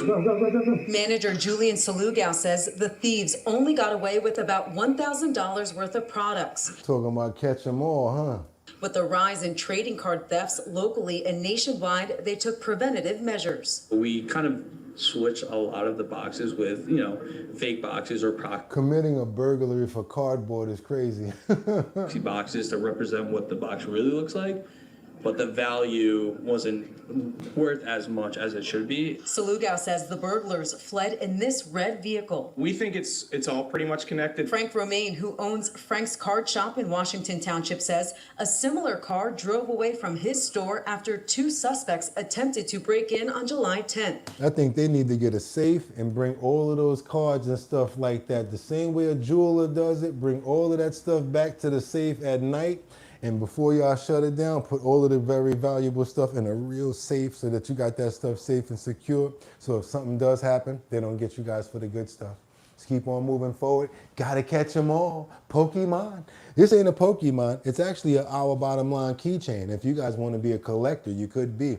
All you got to do is get those likes up to 300, you guys, and don't worry about everybody else. Let's worry about ourselves. It's Friday. Let's try to get those numbers up. Come on now. Just got paid. I ain't asking you for no money. Matter of fact, I'm giving you guys something. Let's go ahead and get those likes up. We're trying to get enough likes to get you guys out this merch right here. These are the Our Bottom Line keychains, as well as the Our Bottom Line decals, you guys. We're going to have 6 of these coming out, as well as 6 of the Our Bottom Line decals. All you got to do is get those likes up to 300. And yes, like I keep on telling you, we're on our way to 74,000 subscribers. Let's go. Going over to Amber County right now. I'm sorry, Marion County in Orlando. We got an Amber Alert that's happened where an abductor was pow-powed and not here anymore after this Marion County deputy put him down. I guess he thought that being with a 13-year-old was a good idea, and that instead of him being with the mom, he wanted to take her daughter. So what was he doing many years before that? Lord knows. That's right, you guys. And El Creepo got busted with a 13-year-old on the run, thought that he can do it, and caught it. Let's go, you guys. I'm going to let them go and tell you guys the rest. Sometimes you got to go to Florida to find some of these stories. Come on, you guys. Let's do it.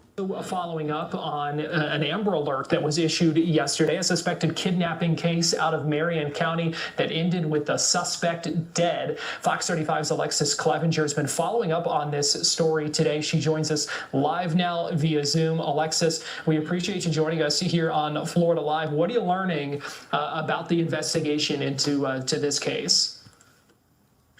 Well, Barry, we actually just found out from the sheriff's office today the relationship between the 45-year-old suspect, Jason Castillo, and the 13-year-old girl he was accused of kidnapping yesterday. So the sheriff's office says that Castillo is an ex-boyfriend of the girl's mom. And so he's an ex-boyfriend of the girl's mom. Again, what is he doing with the 13-year-old daughter? this all happened, an Amber Alert was issued yesterday regarding this, and he actually led deputies on a high-speed chase that ended with 9 law enforcement officials shooting him, according to the sheriff's office. And he was taken to the hospital and he did die there. But the Marion County Sheriff, Billy Woods, he did release a video today on social media walking us through what led to the safe return of this 13-year-old girl. And he actually mentioned that a citizen saw the Amber Alert and was able to recognize the car, and they called 911, which alerted deputies, and they also, say that they had a license plate reader that was able to locate the vehicle as well. So he, obviously is very thankful for that citizen who was able to step in and help deputies locate the... A 13-year-old. What are you even doing with her? When did you start doing it, and what the hell is going on? How did he even get his hands on her? You guys, that's right, someone forgot to hit that like button. Was it you? Because if not, double check, then double tap. We appreciate you. Thank you, Miss Swanza. Love those. Let's keep on going forward, you guys. Let's go. We got a viral video of a new robot that's been released by China, and it tracks and it's making a big splash on social media, you guys. Why? Because it's doing things that, ooh, boy, oh boy, I'm talking about we really need to be careful about. This thing can go over land, it can go over water, it can go over almost anything. I don't know what's going on right here, but you guys, I'm thinking about buying one for myself, and I might just come through the hood riding on its back. I'm serious, you guys, this thing is crazy. And when you look at it, it's gonna make you nervous, because if it does go rogue, and there's a few of them going rogue, or maybe somebody might hack it, what can it do? Let's keep on moving forward, you guys. Let's go. I got to bring you over to this robot that's going viral. It's Chinese is freaking people out. Check this out, you guys. Let me know what you guys think about this. And would you buy one of these? Rushing rivers, even busting a move here. This little robot on wheels seems to do it all. Rough terrain or rushing rivers, even busting a move here. This little robot on wheels seems to do it all. It's the newest model release from a leading high-tech Chinese company, Unitree Robotics, and it's making some people online a little uneasy. Yeah, this isn't frightening. This is not AI. It's actually running by AI, and it's real. At all. I'm a former infantry guy. If I saw that on the battlefield, I don't think I'm sticking around. It's reminding folks of dystopian films and TV, like this Black Mirror episode. And saying this kind of expletive is the doom of us. The Chinese company behind the creation says it'll be used for things like cargo transport, scientific expeditions, and even search and rescues. You guys seeing this? Are you seeing this? This is not fake. It says the 50-pound robot can carry over double its weight, gathers real-time data to adapt to new environments, using an autonomous navigation system instead of being remotely controlled. It's really kind of the dream robot for someone who likes to be outdoors. The function is about getting over any kind of terrain, no matter what. And what AI provides in robotics is massive amounts of data for fast training. So all we need is a couple of fools that program these things to do the wrong thing, is what I'm saying. So you can train them on the unexpected and the unknown much more There you quickly go, than you Choo-Choo. could previously. Unitrees is responsible for other humanoids you've seen on your feed too. From Kung Fu bots doing an impressive choreographed routine for Chinese New Year to throwing some punches in its UFC debut. But not all humanoid robots. So check it out. What if they put some pow-pows on the wrist? So when it's doing all that, it can be like pow, pow, pow, pow, pow, pow. And you guys, you know you're about to come into one of my favorite clips. You guys remember that robot that did that spinning back kick into that little boy's stomach? I know you think I'm wrong, but Lord have mercy. If I can just play it and rewind, all for laughter, that'll probably be one video I can watch for the rest of my days, just to guarantee a laugh. Come on, you guys, keep on paying attention, because you do remember this, right? Remember the spinning back kick? Are hitting the target. Last month, a video going viral of a humanoid kicking a child in the stomach in China, and the robot fails have piled up, like the one dancing to Michael Jackson, or at this San Francisco restaurant back in March, or a robot tripping up right at the starting line of a test run before Beijing's half marathon. Whole damn head came off. Don't that look kind of weird, freaks you out? But after a while, they're going to get it right, you guys, and that's the scary part. Then you're going to have robots fixing other robots. How about that? A few days later, though, the robots beat the humans. It seems like the tech is really speeding up, but experts say we're not quite there yet. Whether you're looking at China or you're looking at the US, we're not at the place where anyone could really safely bring these into the home and expect them to do anything useful. So as the industry keeps making leaps, there's a long way to go in the robot arms race, whether they're for the battlefields or not. Priscilla Thompson, NBC News. That damn thing ain't for carrying nothing and going over no terrain moving like that. That thing is straight up for the battlefield. They're trying to get it cleared to let it come in under those accords and then start to modify it. Why don't you guys let us see the modified version of that? I bet you would do a whole bunch of stuff that we ain't seen. Let's go. Another thing too, most of them are remote control. Not only that, but what if they actually have a boom boom inside of them? You saw that one that jumped through that van window? All they had to do was make it inside the van and then boom, that's it, right? Let's keep on going, you guys. Let's keep on moving. We gotta keep on moving. Let's get on over to Albany. We got a woman, her name is Morgan Lane. She admits to fatally running over her colleague outside of a Saratoga County restaurant. Then she tried to throw away a can of hard seltzer. Wasn't Big Drip, because we're not hard seltzer. We're hard punch. Let's go ahead and keep on moving, you guys. Let's go. Before the cops came, she tried to get rid of it. Let's go and see what Marjorie tried to do. Is that her name again? What's her name? I'm sorry, Morgan. Accused of running over and causing the death of her colleague at Bentley's Tavern in Malta has just pleaded guilty. Zach Richter joins us here in the studio with how much time Morgan Lane could spend in prison and the new details we're learning right now. Zach, good afternoon to you.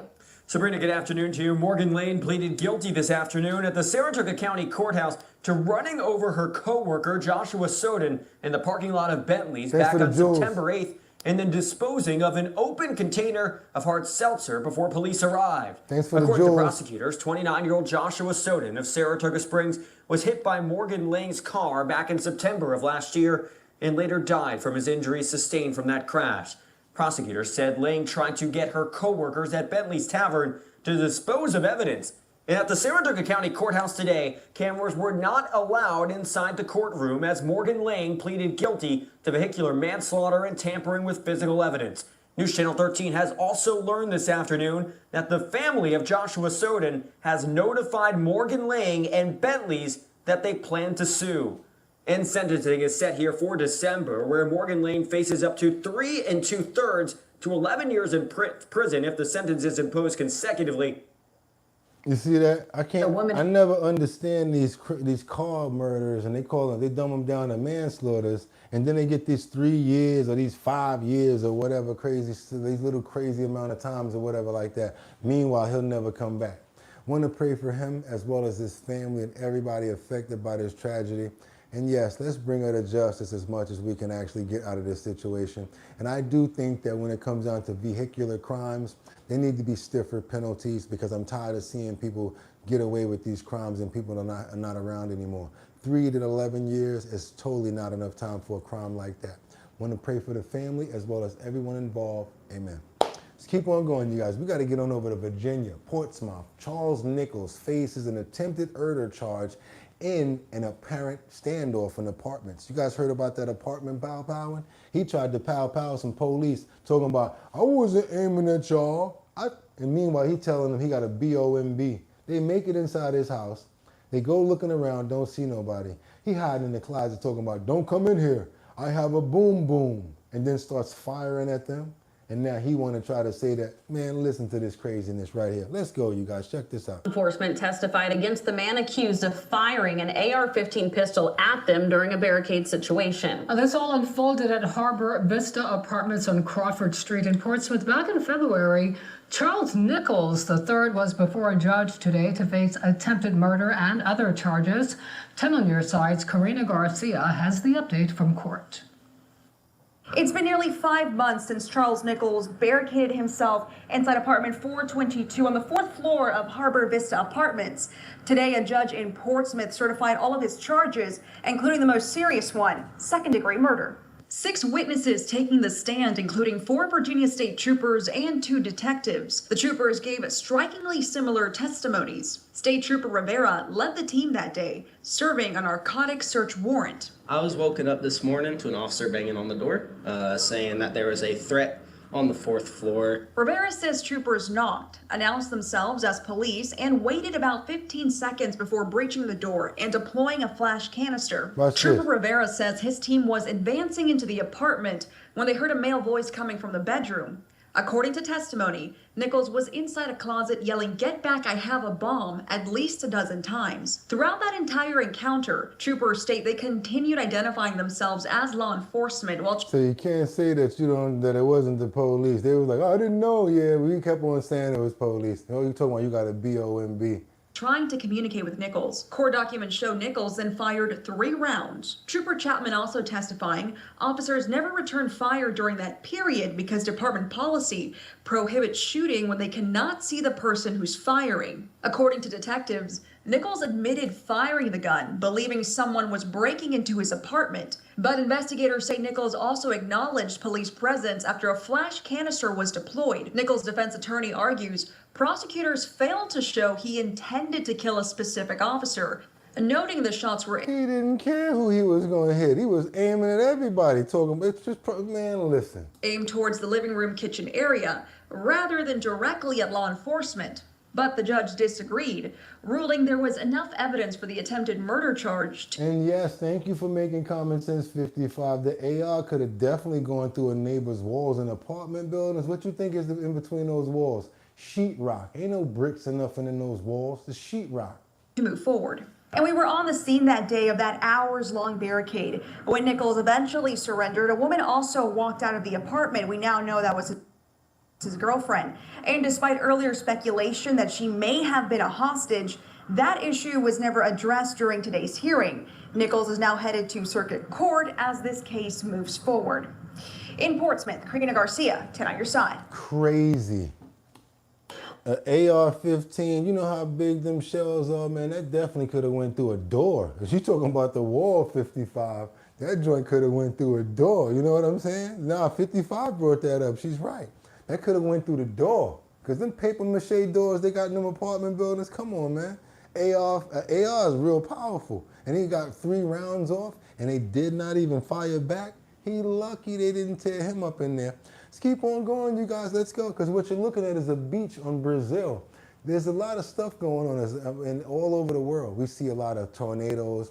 We're seeing a lot of earthquakes. How about another windstorm, you guys? Let's go. The wind is ripping through Brazil, telling the people, get up off this beach. Come on over here, you guys, and check out what's going on this beach. They got their nice little picnic set up. They got their little table out there. They're having a good old time until the wind says, I don't think so. Let's go.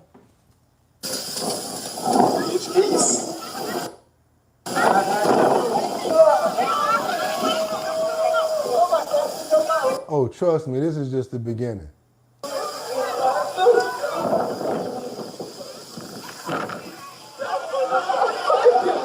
Olha, tá acontecendo, pelo amor de Deus.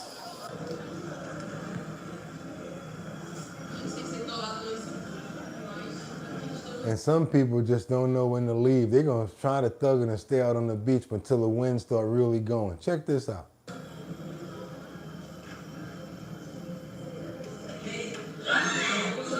Look at those trees. Look at the trees. The trees look like rubber bands. The palm trees down there. No, but you see that wind on them palm trees? Like they're about to snap. I can't believe people out there on motorbikes and stuff still. You serious? Look at the beach. I would have been out of there.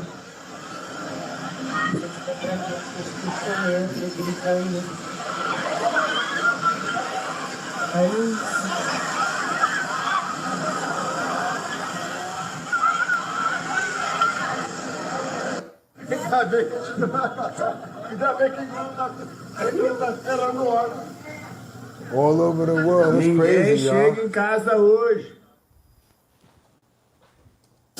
Yeah, y'all. That's another thing why you got to be careful when stuff like that is going on, because you never know what could be flying through the air. You got to worry about impalement and all sorts of crazy things out there.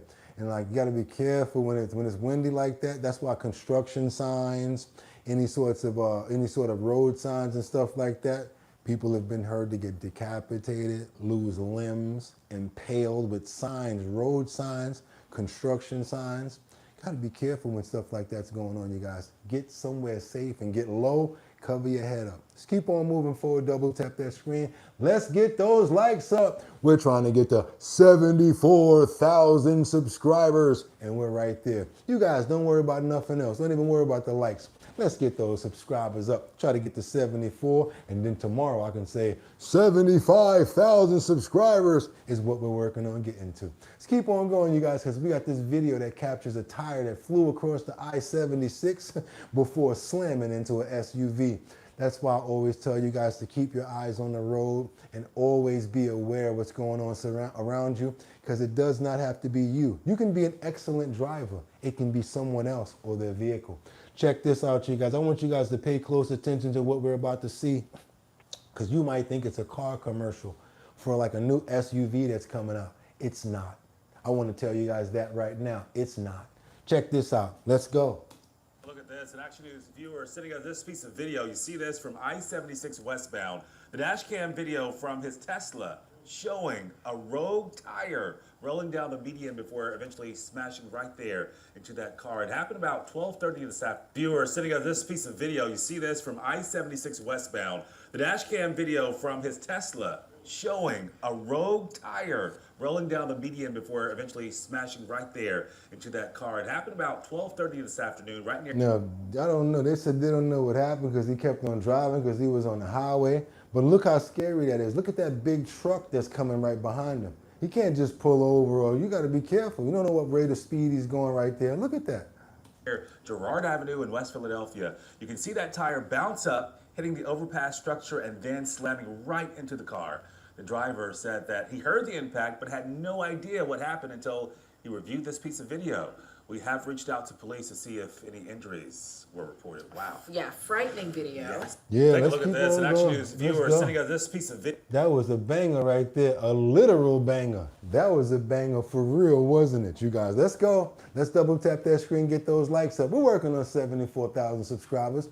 We got a team that finds something that you guys wish that you did. Imagine if this happened to you. Have you guys ever saw Antiques Roadshow? Let me make sure we're right. Yep. Have you guys ever seen the Antiques Roadshow? You ever bought something and you're like, oh, this little piece of crap, I found this somewhere inside of a drawer somewhere. It can't be worth anything. What are you talking about? It's not worth $19 million. Imagine that. Imagine you, Collective, you 55, King Fire, or you Angels, or Dennis L. That's right. Imagine you, Guy Nelson, or King Fire. You go somewhere and you like, you know what? Let me just buy this bowl. I like this bowl, I'm gonna buy it. And then you find out that that bowl was from like the Egyptian days. And they're offering you $3 million or something like that, or Sotheby's. Make you want to keep on looking for some more antiques and little things at the thrift store, huh? Well, guess what? Maybe you guys might start wanting to thrift after you hear this. We got a story of a very thrifty guy. He's been thrifting for years. 20 bucks for a shirt, $10 here. This guy got lucky this time. Imagine finding one of these jerseys. I'm going to tell you, Wilt Chamberlain's jersey in a Goodwill for $3.04, and you wind up selling it for what? Almost $100,000. Makes me want to go thrifting. Let's keep on moving, you guys. This is a thrift shop jackpot. We're back with the good stuff and maybe the greatest thrift store find of all time. Quinn Brown, 19 years old, has resold thousands of items online over the years, most for less than $20. But earlier this year, going through the bins at a Goodwill near Portland, Oregon, he noticed this. Somehow or another, NBA great Wilt Chamberlain's Lakers warm-up jacket from the championship team, 72 NBA Finals had ended up for sale in Oregon for $3.07. Here's Brown. The really key moment for me was I was in my room and I looked at the measurements of the jacket. Wilt Chamberlain being 7'1", the jacket measured 33 inches long, so would have gone down almost to my knees. I looked at— So it was custom. Why was it custom? Because it was Wilt the Stilts jacket. And it matched up. Smart kid. When Brown posted his discovery online, Sotheby's reached out, helped with the forensic investigation, matching the stitches on the jacket to old pictures of it, and then put it up for auction. And that $3 thrift store find just sold for nearly $90,000, putting the jacket into the pantheon of bargain finds, including a Declaration of Independence copy found at a flea market, and this 1,000-year-old Chinese bowl sold at a garage sale, both worth millions, by the way. As for Brown, he says he plans to put most of his windfall into savings, but also celebrate by taking what he calls a cheap vacation to Vietnam. Let us know how the thrift stores are. We're back. Yeah, you know he's not gonna stop now. I know a lot of people like, wait a minute, let me go check my closet real quick to make sure I don't got nothing in there. Cool for him, right? Hell yeah, there you go, $36K in taxes. Huh, look at that. Don't bust his bubble yet, Jesse. Don't bust his bubble. I know what you're talking about for that fee, right? For making that money, you have to pay that on that $90,000, right? And then you can't forget about Sotheby's taking their cut, because you know they're smart. They went online and was like, hey, maybe we can help them, because we're gonna get a fee for our 55, 65, 75, 85, 95, and authenticating. Good for him, though. I commend you guys, and I think, hey, maybe thrifting is a good thing now. I've always liked to do it. I keep the things, though. I like keeping the things that I buy. We got to keep on moving forward, you guys, and I'm hoping that you like that story, because we got so much more that's coming down the pike. And you know what you made it to if you're here right now, right? You made it to the health and wellness section. We're not going to make you work out today. My jacket would have been off, so you're good. But I do want to teach you guys a couple of things. We've been going over parts of the body: pancreas, heart, liver, now kidneys, many different parts, right? What about the bones? What is good for the bones, you guys? I need you guys to try to find a couple of things, and I'm going to be fair on this one. Some of these things that they said, I never heard about them in my life. That's probably why I've never eaten them before, but maybe I should. We got to get into it, you guys. Today we're working on the health and wellness section, one of our favorite sections that's come very important over here, and it's time to get it in, you guys. What are we going to do this morning? Because it's about our bones, it's about our spine. What does our spines like? What do our spines like to eat? You know what I love about these videos? Of course, we're eating the meals as the human being, right? But what it does is it shows that food that is good for that part of the body. Yesterday, we did the broccoli and the different parts of things as far as the kidneys can go. Today, we're working on a spine. What are good things to eat for the spine when we're talking about being strong, for good posture, for good measure? What's good things for the spine, you guys? Calcium. Let me ask you guys a question. I see we got somebody with broccoli already. Calcium and vitamin D. Boogotti and chat fam, enjoy the beautiful day. Love you too, Storm. I'll see you guys. Let's see you later. What you got over there, Kalesa? You said broccoli. Kalesa be banging them. She be knowing what she's talking about. I'm not sure if you got this one, but I'm going to see. Magnesium is the vehicle needed to get the vitamins from one place to the next. Thank you so much for that. 55 Coffee House, Lisa Roy. I'm sorry, your spine loves these 6 foods, and every spine specialist recommends these 6 foods. What are the 6 foods? Beets, nope, that was yesterday.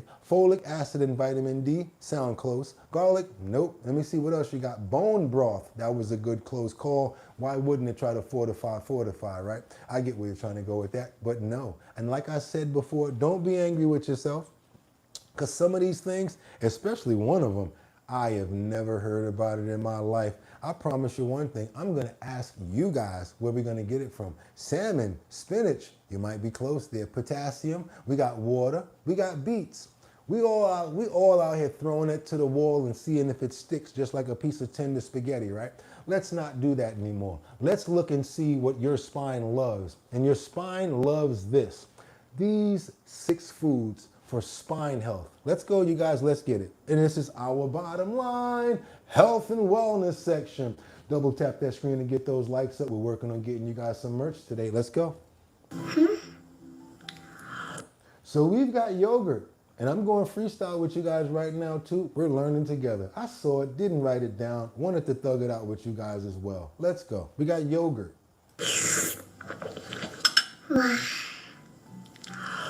Did anybody say spinach? Anybody say palak? Spinach? Anybody say spinach? Keep on going.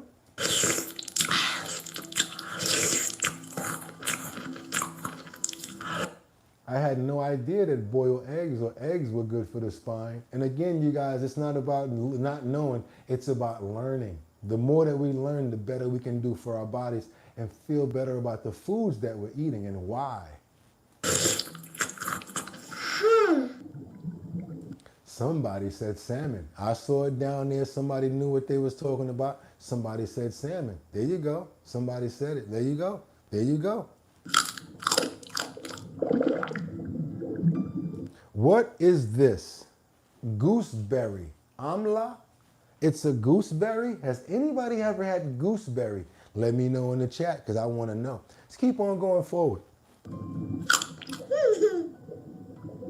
And what is this? Raggy? Raji? What is Raji? What is finger millet? What is finger millet? You guys put me on, but please put me on. Okay, gooseberries are sour. Thank you so much. That's why I rock with you guys, because I told you I was going to stop and ask you. What is that? What is this real? Tell me if this is something real. What is raggy? Raji? And it's called like a finger millet? Finger millet? Anybody ever hear anything about this? Gooseberry jam, okay. Uncanny Valley, elderberries. Let's keep on going, you guys. Let's go. I think this might be the last one.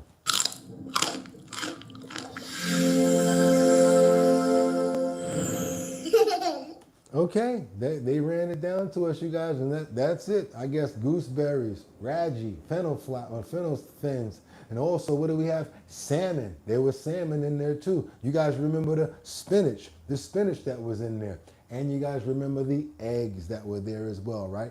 And then, you know what I like to do? I like to see what foods that I can eat that can cover an array of areas. Like olive oil covered like 4 or 5 areas yesterday. Remember that, you guys?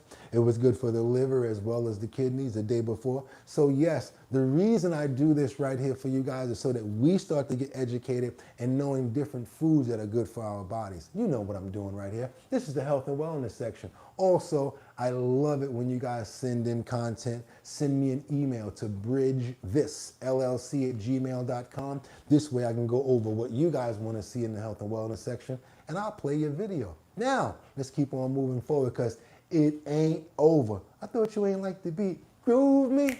Ow. Nope, it's time to really get into it, you guys. I started it off with that, and I'm not going to play around right now. I talk about it all the time. I talk about the red dye. I talk about the yellow number 7s and all of those different things that are derivative and they come from petroleum, right? And they're not good for our bodies. They're not good for our circulatory system and why we need to keep it out of our diets. Did you know that that the medication actually has these byproducts in it, which I can't understand? If you're going to give us medicine and you're going to give it to us, why does the coating have to have the red number whatever on it to make it that color? Even the vitamins nowadays, you guys, we may be getting a great vitamin, but those colors and all of those additives are derivative of petroleum, and it's not good for us. You know why? Because of the C word that we want to stay away from, and that's cancer. That's a word that they need to strike. And what happens? What leads to cancers? Carcinogens. We stay away from carcinogens or anything that promotes cancer or anything that promotes what, you guys? You know who my enemy is over here. Inflammation. Get the hell out of here, inflammation. You guys see what I've been doing for the last, 14 or 15 days now? That's right, that's 1 clove of funky garlic in there. We fill that up and we drink that garlic water every day. Vincenta, I know what you're talking about. Go ahead and get the aged stuff. But I like the raw stuff. I like it this way. I like to crack it open and wait that 10 minutes to let it get ready, pop it in that water, and take it the way I need to take it. And it's already over. Discipline, my brother. But thank you guys. Come on, let's get into it, you guys. Let's go. I want you guys to see this right here because this is one thing that I've been pushing for probably about the last 6 months. I'm talking about the colors. I've been talking about the dyes. We've been talking about the carcinogens. Now let's talk about products where we can find them in. We got to go. Let's get into it, you guys. Let's see what Bobby has for us. We're going to run around with Bobby Parrish, and I promise you, this is going to go so fast you're not even going to believe it. Why? Because the information that you're going to get. I'm not going to take it too long and give it too long of an intro. I'm going to read the title right now. The title is The Top 6 American Foods That Are Banned in Europe. Did you hear what I said? The top 6 American foods that are banned in Europe. We're also going to show you guys why and what's going on. Not even going to play around anymore. It's coming from the Bobby Parrish channel, P-A-R-R-I-S-H.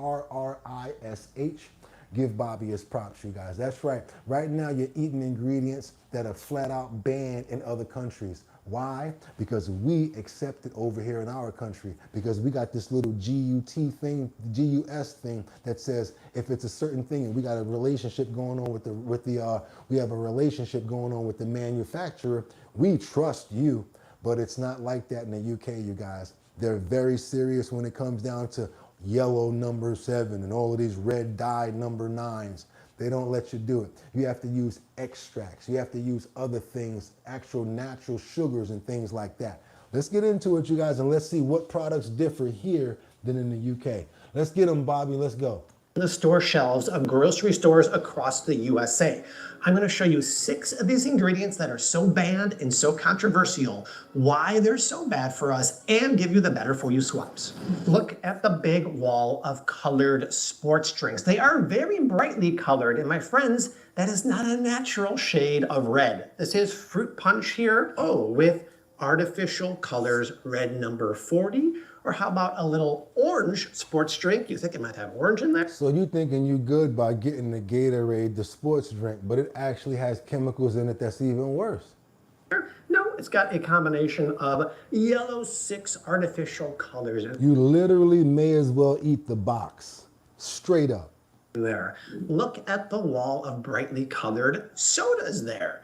Very, very neon and fluorescent indeed, including this one in my hand. That's a nice combination of yellow 6 and red number 40. Look at. So you use these two colors to make the Fanta orange. Now we're gonna get into it. Come on. This brightly colored wall of cereals behind me. Pick up any one of them, they'll have a litany of artificial colors too. I even strolled over. Hey, you want a box of this garbage? Go ahead, but we don't eat this stuff over here on our show. We stay away from this stuff because this is what takes away your life, your lifespan. You guys gotta realize something. The people that's vets on our show, we know that these are products. Products are made to go on the shelf and look good and not even and last long. It's not about being healthy, it's about making money. We over here need food, something that we can actually get fibers and be able to eat and get strong from. Something that's gonna satiate and satisfy our palates with nutrients. That's what we go for. Let's keep going. To the medicine aisle over there, and all those brightly colored syrups and whatnot are colored with artificial colors. But get this, in Europe and in other countries, they're banned. We know why they use them here. They're bright colored and we eat with our eyes first. And if something looks appealing, we're gonna get it. The problem is, what are these colors derived from?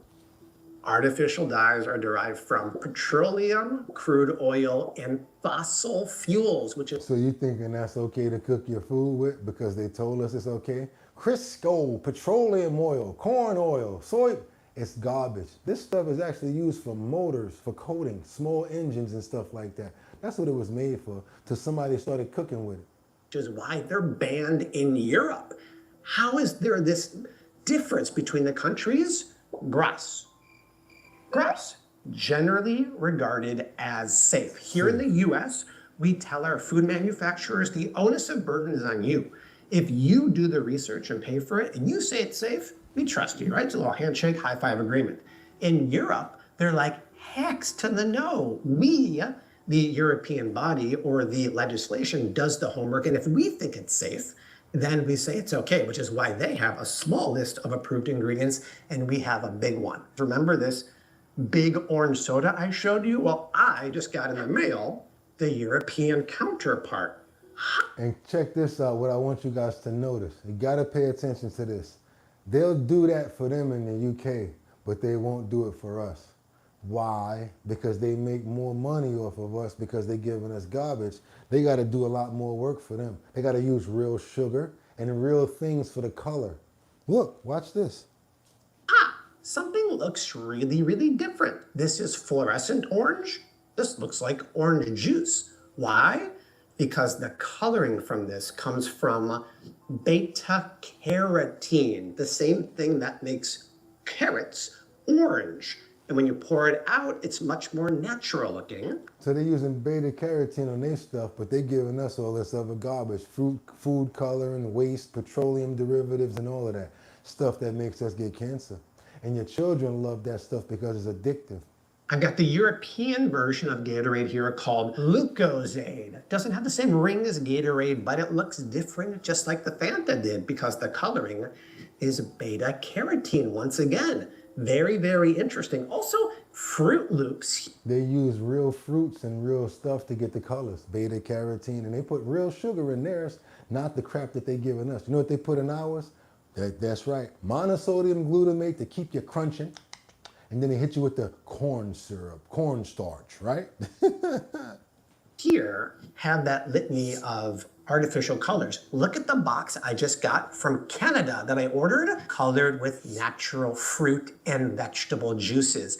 They're doing this because artificial dyes not only are derived from petroleum, but they're linked to behavioral issues in kids. So they're linked to behavioral issues in children. And you know in this as a company, you still rather just make one for this country and one for this one, instead of just giving everybody a good product. You don't care about a good product anymore, good food.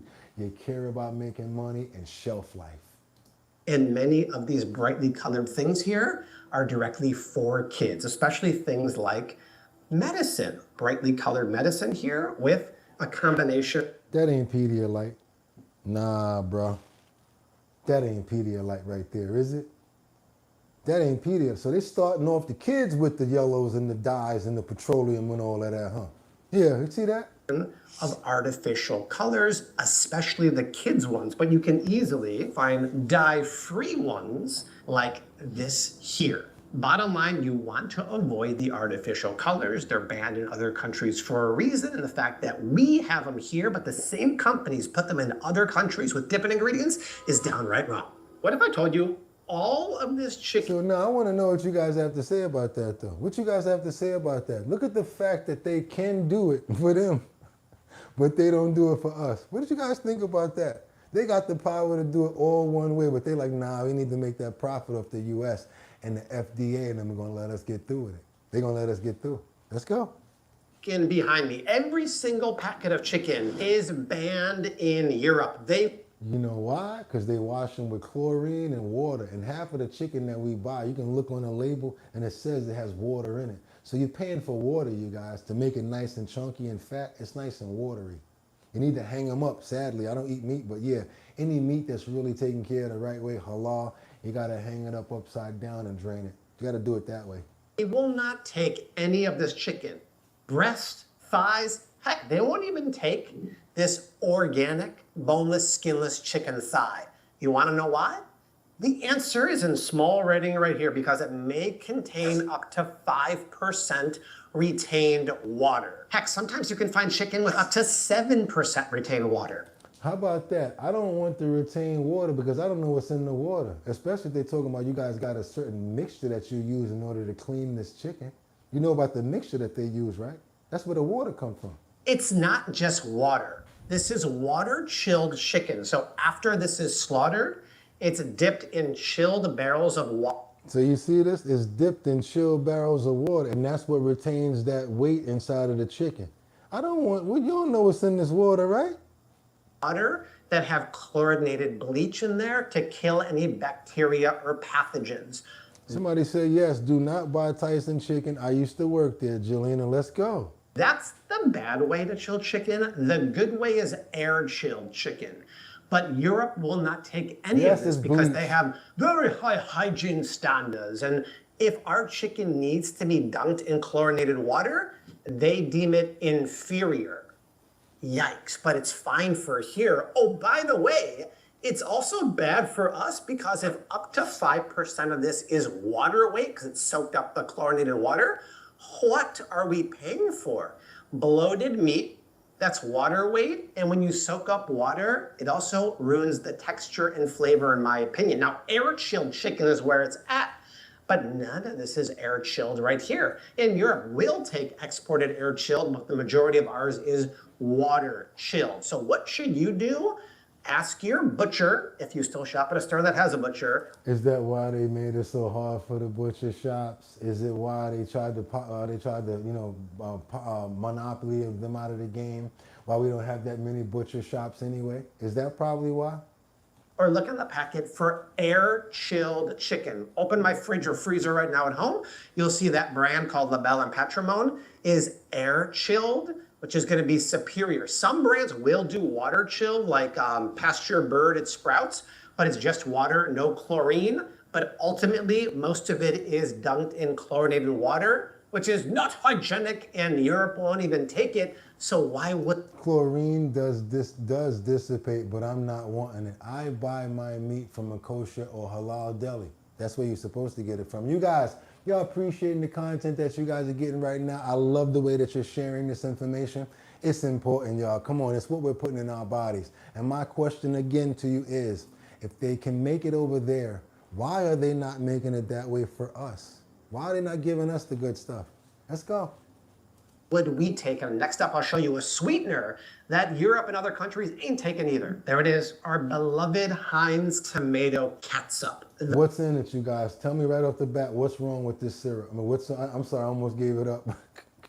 What is wrong with Heinz ketchup? What, you guys know anything it got in it? What does it have in it? I already know what it already got in it. It got corn syrup in it. I don't need that. Also, what else does it have in it? It ain't got no real sugar. What kind of sugar it got in there, you guys? What kind of sugar does it have? What kind of sugar do it have? There you go, G-Man. Thank you. But guess what they give them over in the UK? Regular sugar. Why they can't do that for us? The problem is, the one we all know and love in here is sweetened with high fructose corn syrup. One of the worst sweeteners you can get. But the other day, I ordered the Heinz tomato catsup from the UK.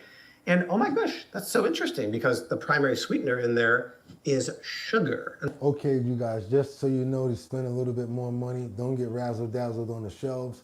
There is a Heinz version that is better for us. It might cost a little more, but you might not be able to see it on the shelves. We're about to show you right now which one it is. Let's go. And they put the very British ingredient of spirit vinegar in there also. Now, just in case that wasn't a one-off, this is the Dr. Pepper that's here at the grocery store at every US store.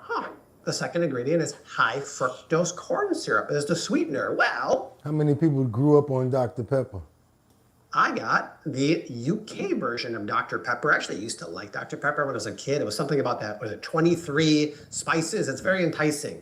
The sweetener in this one, is sugar. How interesting is that? Now, yes, they should be sued just like the cigarette companies back in the day, and they already have been sued for millions of dollars because this is as addictive as cigarettes. They're making these products, because they're not food, by the way, they're making these products as addictive as cigarettes. A food has to give you nutrition, has to give you vitamins, has to give you minerals. It has to give you something, it has to feed something. These things don't do that. I mean, you're getting just a whole bunch of rush of nothing and food coloring. Let's go. High fructose corn syrup isn't necessarily banned in other countries. They'll use something called glucose syrup, but it's frowned upon and you're not going to see it nearly as much. Case in point, because high fructose corn syrup is cheaper than sugar, more addictive than sugar, and more easily absorbed into our bloodstream than sugar. Gosh, I wonder why over 50% of us are either type 2 diabetic or pre-diabetic. Now I will. Over 50, type 2 diabetic or pre-diabetic. They're feeding us garbage. I'm just calling it as I see it, you guys. That's why we do the health and wellness section. We'll give us a little bit of credit here because if you do pick up the Heinz Simply ketchup here, they did the smart thing of swapping out the high fructose corn syrup with sugar. And you notice the color is different too? It's called Simply. Try to get the Simply Heinz if you're gonna get it. It's better than the other one. Do have that alternative now. And heck, I'll even give them a little more credit because they have a no added sugar one and I thought it was gonna have artificial sweeteners. Geez, they're using stevia leaf. It does have natural flavors, which is not Bobby approved, but we're making a difference. Us consumers are starting to speak up more. So that's nice to see. My favorite ketchup is actually right behind me. This is Primal Kitchen ketchup with a touch of honey. You know the reason why they do that, right? Because they have to diversify their portfolios. So now a lot of those cigarette companies got into making products. All they did was have to buy those companies out. And now they go in there and they just take those companies and send it to a company that's just making this stuff in a general form. We've already seen that the other day with the baking, the breads. We thought that a lot of these breads were actually good because the name. No, a lot of these bread companies got bought out. And now they're being sent over to Bimbo to be made. And the majority of them are just caring about the name Sara Lee and them having that long stature so that they can make money, off of us. It's not about giving us a good product, you guys, anymore. It's about the companies making money. Let's go. As the sweetener, which is really nice. But once again, when they're using different ingredients here versus over there for the same manufacturer, I don't like that at all. Before we roll on to the next banned ingredient, let's give some love really quick to the sponsor of the video, Armra. Not banned anywhere because you ain't sponsoring me, Armra. When you sponsor me, holla at your bizzle. Let's keep on going. Enriched. Take a look at that big wall of baking mixes there. All of them are gonna have this ingredient right here, enriched, bleached flour. That's why I can't buy anything in the supermarket. Because every single thing I pick up and turn around, it don't even get further than that. As soon as I see that, I'm out. I ain't even messing with it. Take a look at some more baking stuff like biscuits and whatnot. Once again, you have that bleached flour there. And take a look at the wall of baked goods that we all grew up with. This is a chocolate muffin here with bleached wheat flour. My friends, bleached flour is downright banned in Europe. You know what's so crazy? They're like, why do you bleach that? Well, I'll tell you why they do it, because it makes the flour softer. So when you're making baked items, it has a nice texture. But if you just have a little bit of patience, like Axl Rose said in Guns N' Roses back in the day, Bread, flour, when it ages, will naturally whiten and get soft to make it perfect for your biscuits and whatnot. By the way, But no, they want to bleach it because they got a supply and demand. So that's why they do all of that, bleach the flour. Let's keep going. I have an amazing recipe for a dupe of these using almond flour that are keto. Delicious. I'll put the link down below. So you can do it naturally, but that takes time, and time is money, my friends. So when you bleach it with gas, it's much quicker. But studies show that toxins can be found in the flour as a residue, up to sometimes 25%, and those can lead to some pretty big health issues. So be careful, especially when you guys are buying the enriched flour and bleached flour. You know, a lot of these things are making us sick and we don't even notice it. I got a cold, I'm this, I'm that. You don't even know that majority of that stuff is coming from the foods that we're eating because of the by conditions or whatever it's doing, the byproduct of whatever it's in there. Let's keep on going, you guys. Look, inflammation, there you go. I hate that word. Oh, I can't stand inflammation.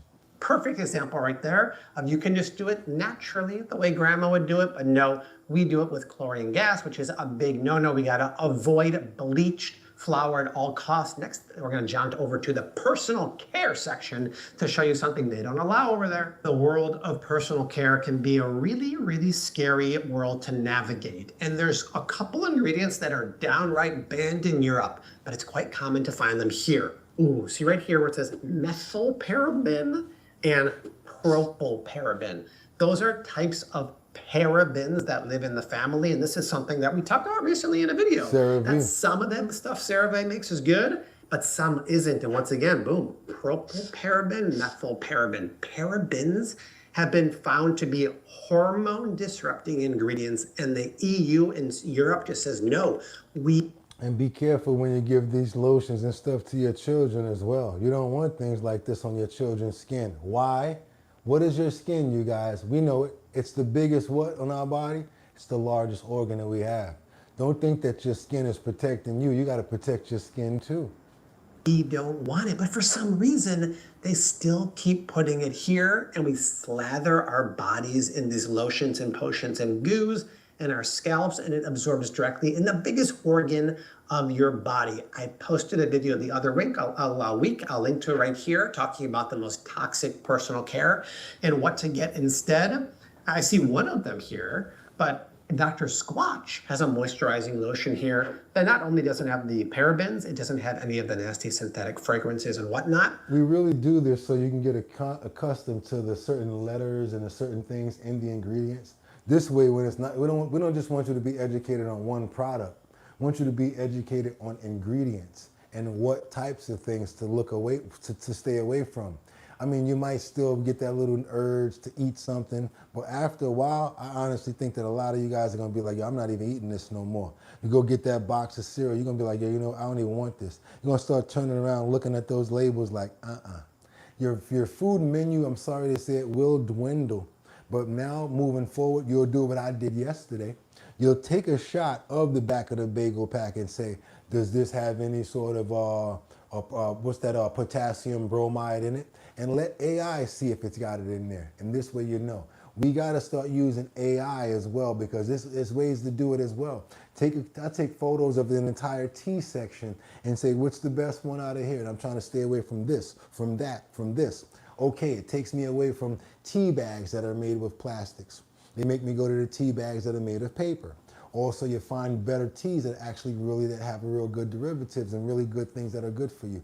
You gotta start doing your homework on this food, you guys. It's not like before where you can just look at labels and trust them. They're products. They're trying to get you with the coloring and all of that. That's what they're there for. A common question in that video, which is getting quite popular, so thank you for that, is what lotion do you recommend? Well, Squatch is one of them. There's another one called Everyone. Yucca Scanner. We're going to take Vincente's advice because Vincente knows what he's talking about. Yucca Scanner. Y-U-K-A Scanner. Thank you. I'll pop up right here. That's free of the nasties. But once again, watch that video. It has a lot of the toxic ingredients we need to avoid, why they're so bad, and what the swaps are instead. If you're still watching the video at this point, by the way, hit that subscribe button, my friends. This stat always blows my mind. Over 75% of y'all who watch the videos aren't subbed, which means you're missing videos from your favorite stores all the time. It's free to subscribe, and you'll join the almost 11 million community members who support the channel. We're gonna finish the video in the Great Wall of Cereals here. And this is really... This is one of the best places to actually end it all because it's important. You guys have children out there. I know it's hard to get them to stop, but we have to. We have to give them better items and better choices than what they're getting. Really interesting, because not only is this ingredient banned and controversial, many of the cereal makers don't even use it anymore. It seems that Post loves this ingredient here called BHT, added to preserve freshness. Fred and Barney, BHT. It's a preservative, but it's quite controversial. It's banned downright in Europe, but for some reason... So Fruity Pebbles, guys, yeah, it's a Post product. Something like Kellogg's, they don't use it. See what it says right here? It says mixed tocopherols to preserve freshness. Mixed tocopherols are from vitamin E. Totally natural, totally fine. The problem with the BHT is that it can have carcinogenic effects and toxicity effects. So we're talking cancer and toxic. You want to stay away from that word. Carcinogen, think cancer, period. But why would certain makers like Post continue to use it when their counterpart doesn't? That right there tells me that it needs to go. So that is the 6 of 6 ingredients that are banned in other parts of the world, but we're eating here. It's wrong. They're bad for us, and you and I need to avoid those to make our bodies thrive. I'll see you soon, y'all. Bye. Right now. Okay, you guys, and that was Bobby. I love to watch Bobby, especially when he do these quick breakdowns. I told you it was going to go by fast. You know why? Because we started going into the products, and a lot of those products were products that we're familiar with. And then after a while, the information, it gets very informative and kind of captivating, to tell you the truth, once you start hearing about what those things do. You guys want a little bit more information? Go ahead and go online and check out what yellow number 9 and what red dye number 7, all of those guys are derivatives of, and why we shouldn't be eating them. My other question was, can you believe that they're putting those dyes inside a Pedialyte, inside a medication? Why would you do something like that? You're supposed to be trying to get somebody healthy with the medication. Were you trying to make sure it looks pretty enough to make them want to take it? No, they already want it. So you got to put all this red coating on the outside of it to make it look even better. I don't know, you guys. We got to be more careful, and we've got to pay attention to every single thing that we put inside of our body. And this has been the health and wellness section, Sean. And guess what, you guys? This video, just like all of our other videos in the health and wellness section, is available on our Discord. We got a Discord, you guys, and Discord is jumping. We need you guys to go ahead and join the Discord. You can go on over there right now. Go ahead and hit that link in the description. Go ahead and join. I will let you guys in and make sure that you guys are welcome once you get over there. I'll even send you an intro package. That's right, you guys. Let's go. Let's keep on moving forward. Let me close this down. I'm going to say this one more time. The top 6 American foods that are banned in Europe. What is going on? And that's Bobby Parrish, 2 B's and 2 R's. Let's keep on moving forward. Just like I said, that will be inside the health and wellness section. Let's keep on going, you guys, because where we going? We going over the river and through the woods to grandma's house we go. The horse knows the way to carry the sleigh through the white and drifty snow. Over the river and through the woods to grandmother's house we go. The horse knows the way to carry the sleigh through the white and drifty snow. I used to love those songs. I used to love all of those songs. You know why? Because it made me think about my grandma. Can't tell you how much I miss my grandma and my mama. Like, you know how we say it, you guys. I always love my mama because she's my favorite girl. How they say it? Only get one, yeah. Come on, you guys, let's get on over here. Because we got this one mama. She's like a lot of other mothers and a lot of other people. She's actually scared of dogs. And you can't get mad at her. You know why? Because a lot of people are scared of dogs. A lot of people are scared of pit bulls. Is that? So guess what? When her daughter decided not to have children, and she decided to actually have pit bulls, she had to make light and get over her fear of pit bulls. And we're gonna go through this video right now and show you guys, you know, the love of a dog, the love of a pit bull, believe it or not, Brad. Yep, pit bull's my favorite dog. That's right. One of my favorite dogs, Brad. Pit bull, by the way. One of my favorite dogs, well, actually my favorite dog. Just like DMX. There's so much love, but ain't no love like the love of a pit bull. Let's get into it, you guys. Grandma came over and said, I'm scared of dogs. And then after a while, y'all know what happened.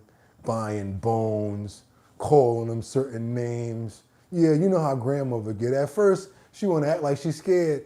Come on, y'all, watch this. Out here, out spending her own money on these dogs and everything after a while. Now, let's check out this story. I love the way this story breaks out. It's a little long, but I don't care. Let's go. Her name is Nancy. Let's get into this story.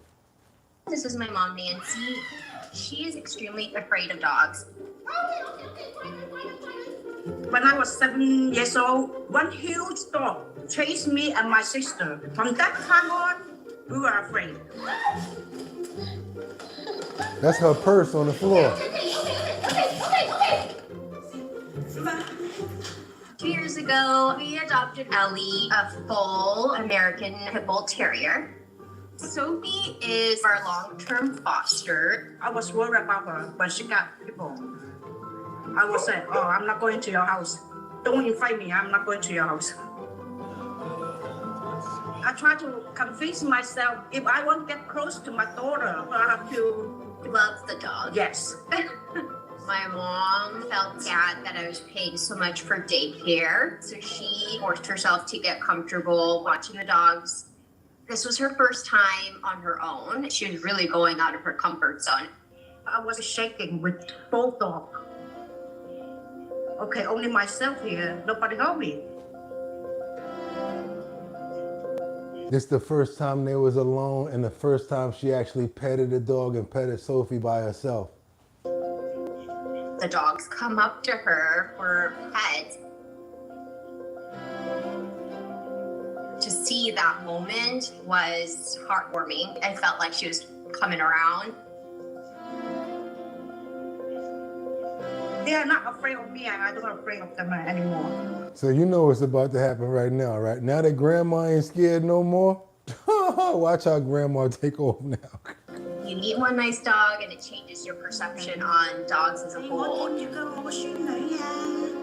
Mom, you should kiss her. No. No. Not yet. I'm so happy because I can come to see my daughter all the time. At this point, my mom pretty much only asks how's Ellie and Sophie doing. She's not an expert at dogs by any means.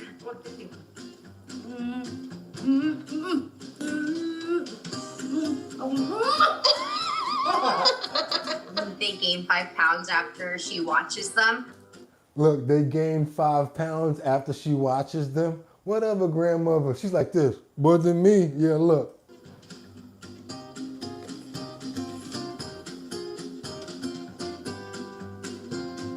It's on now. They follow her around because they love the treats in her pocket. But they love her. I buy them treat and toys because I love them. They have to cut it. See what I got you? Hey! Oh, somebody ain't scared no more, huh? Sophie! Hey! Now that she's accepting of my dogs, I feel like we can all be a family together. Both are here. This is so cute. I don't have kids, but They love grandma. she's grandma now. Oh! They are my grandchildren now. We just spend more time together because she also wants to see her granddaughters. Mm-hmm. I also want to see you. And me too. Special thanks to Ellie, Sam, and Nancy. Ellie and friends on TikTok as well as Instagram, you guys. You know we love animals over here. I thought about you guys. I said, you know what? They're going to love that. I got to make sure that we end the show with that. I hope you guys love that story. We love doing things like that, and we love to see how people change, and over time the love stepped in. And then you see the part that was funny to me, the most funny was like, yeah, they gain 5 pounds every time she comes over. She was like this. Ain't had nothing to do with me, because you know grandma gonna feed them babies. You know grandma gonna feed them babies. Everybody want grandma around. Y'all know how we do it over here. We got nothing but love for grandma and nothing but love for you guys. So guess what? If you're trying to promote yourself and get your business out there, send your promos over to us. We'll put them up in the post notification area. The only thing is, they gotta be in a 1080 by 1080 size frame in order to fit. I don't care what you're trying to promote. You wanna get another job? You're trying to get a lawn care service going? If you're a member here and you already subscribed, guess what? Send us your post notifications and make sure that they go to bridgethisllc@gmail.com. And your final and last shot to get some merch. I don't know what the numbers is at, but if we're not close, we'll roll this over till tomorrow, and we'll be able to be right back with the giveaway for 6 Our Bottom Line keychains and 6 of the Our Bottom Line decals. That's right, you guys. Had to get up to 300. If we didn't, we'll roll it right over till tomorrow. And guess what I'm about to tell you guys right now? Let's get it. Let's get into it, because it's not over. Y'all know what we got to do before we get in here. Before I even say that, y'all know what's up? I got to tell you guys about the Show Your Talent Search. That's the talent search that we're now starting in 1 more week. That's right. We got 1 more full week before we get the locations where we're showing you guys where we're going to be at. That's the talent show that we're having in Manhattan, Bronx, Brooklyn, Queens, and in Staten Island. And plus, one person from here can be a part of the talent show. All you got to do is go on over to the website, www.drinkbigdrip.com. And what's the talent show about? It's about all talent in all 5 boroughs. And that means that all 5 boroughs, you guys get to compete against each other, and you get to make $250. After you get together and all 6 people compete against each other, there'll be one champion that'll win $1,000 prize. Sponsored by Big Drip Hard Punch. I'm your host, Boogotti NYC, just like I am here, and I will also be one of the judges, along with my DJ. That's right, you guys. You guys know my DJ, DJ Don Dada, formerly of Black Ink Crew, DJing and doing a thing, and that's my DJ. So you guys want to be a part of the Show Your Talent search? All you got to do is go over to the website, www.drinkbigdrip.com, and like Miss Swanza says,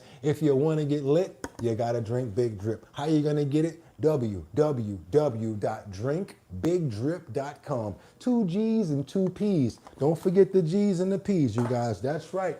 And how we do it, we make sure that we get in here and we get out of here the same way that we started off. Good time to send those cash apps in. That's right, $ BOOGOTTINYC. We accept everything. These are the only things that we're turning down today. Again, BOOGOTTINYC.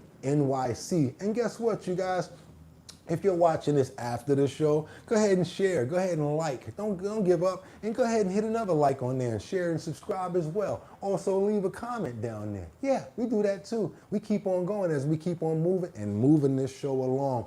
We're almost time. It's almost for us to get up to our 600th episode, you guys. That's right. In September, 600 episodes. We're already doing it. Let's keep on moving forward and double tapping that screen, you guys, because guess what I'm about to say right now?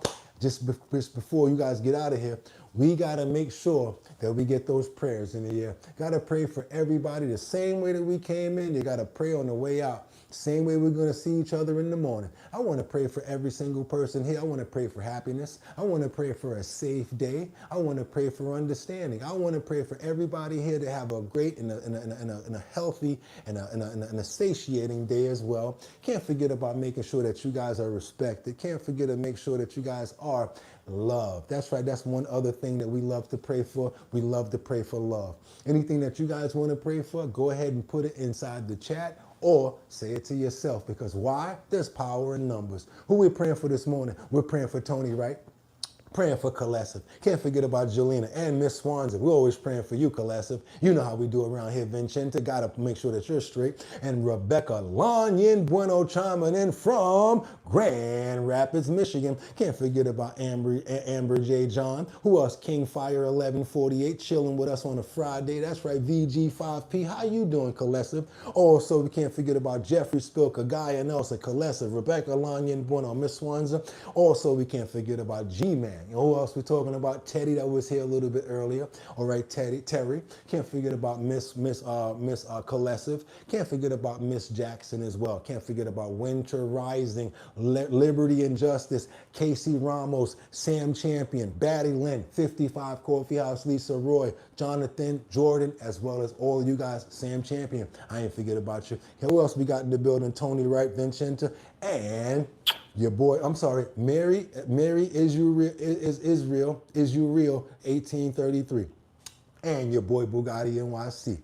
Amen. Y'all could have went anywhere, and y'all know what I'm about to say. But guess what? I'll be right back here for Saturday morning, right here on your show at 6 o'clock in the morning for Our Bottom Line all over again. So I got to go ahead and get on what? A new thumbnail, new title, trending topics, current events, and the health and wellness section. You guys want to send in any ideas for health and wellness or anything for the show? Email us, bridgethisllc@gmail.com. And guess what? The Discord is always jumping. You want to email us? It's right on the phone. If you go to Discord, it pops up as soon as you send it. That's why we keep telling you guys to join the Our Bottom Line Discord. That's right, you guys. It's in the link in the description. And that's it. That's all. Solo, single, no more, no less for today.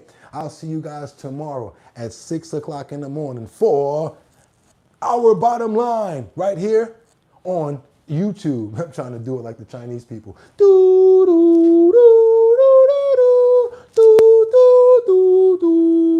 That's right, you guys. 6 o'clock in the morning. Tomorrow is Saturday. We'll be right here to do it all over again. Our show is every day. Trending topics, current events, and much, much more. And like I always tell you, you could have went anywhere. Fact of the matter that you came here to chill with me, I appreciate you. See you guys at 6 o'clock. Got 'em!